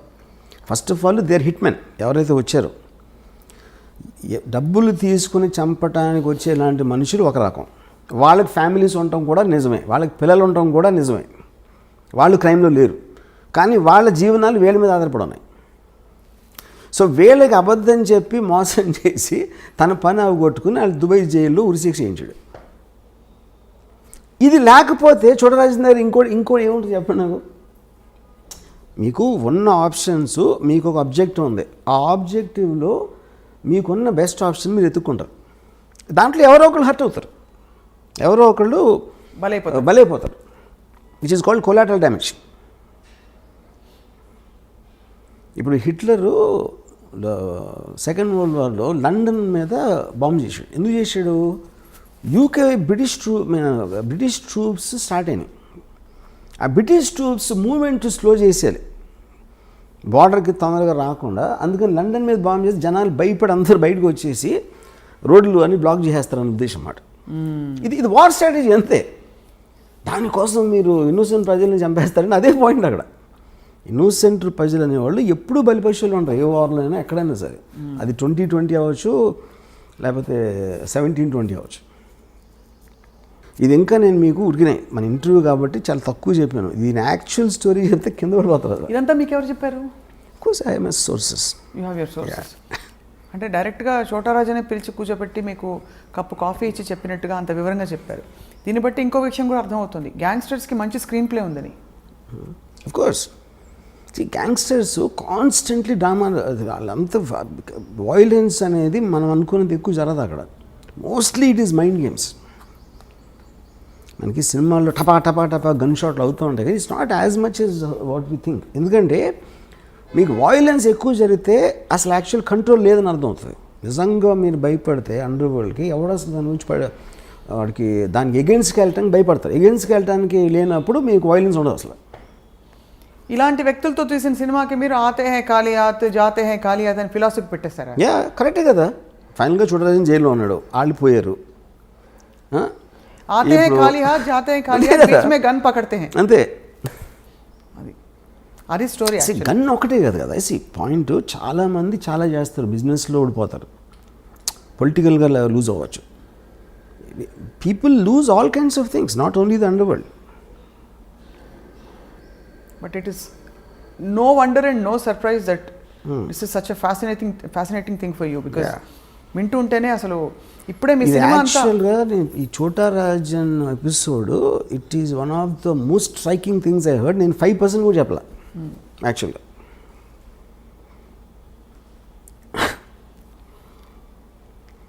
ఆతే హై ఖాళీ హాత్ ఎస్ జాతే హై ఖాళీ హాత్, దట్ ఎవ్రీబడి.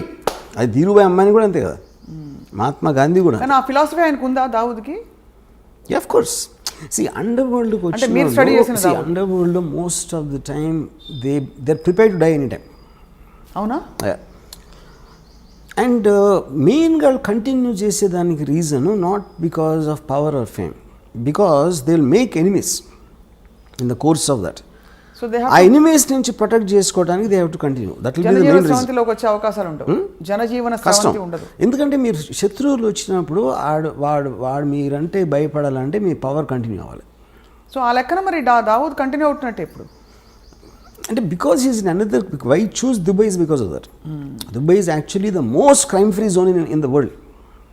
కానీ అక్కడే చోటా రాజన్ అంత ఇంత పెద్ద సౌత్యా అనేవాడిని ఫస్ట్ టైం దుబాయ్లో మర్డర్ జరిగింది సౌత్యా ఫస్ట్. దాని తర్వాత 2 yearsకి శరత్ శెట్టి అని ఇంకోడు దావుద్ అకంప్లీస్, అతను కూడా చంపారు. సో మొత్తానికి వర్మ గారు, doctor Ram Gopal Varma, PhD in under world. అది ఒక థీసిస్ ఎవరైనా గౌరవ డాక్టరేట్ ఇచ్చేస్తారేమో నాకు భయంగా ఉంది. తీసుకుంటారా ఇస్తే? Yeah definitely. Okay right Varma garu, it was a very interesting conversation. Yes. And waiting for this movie, this film eagerly.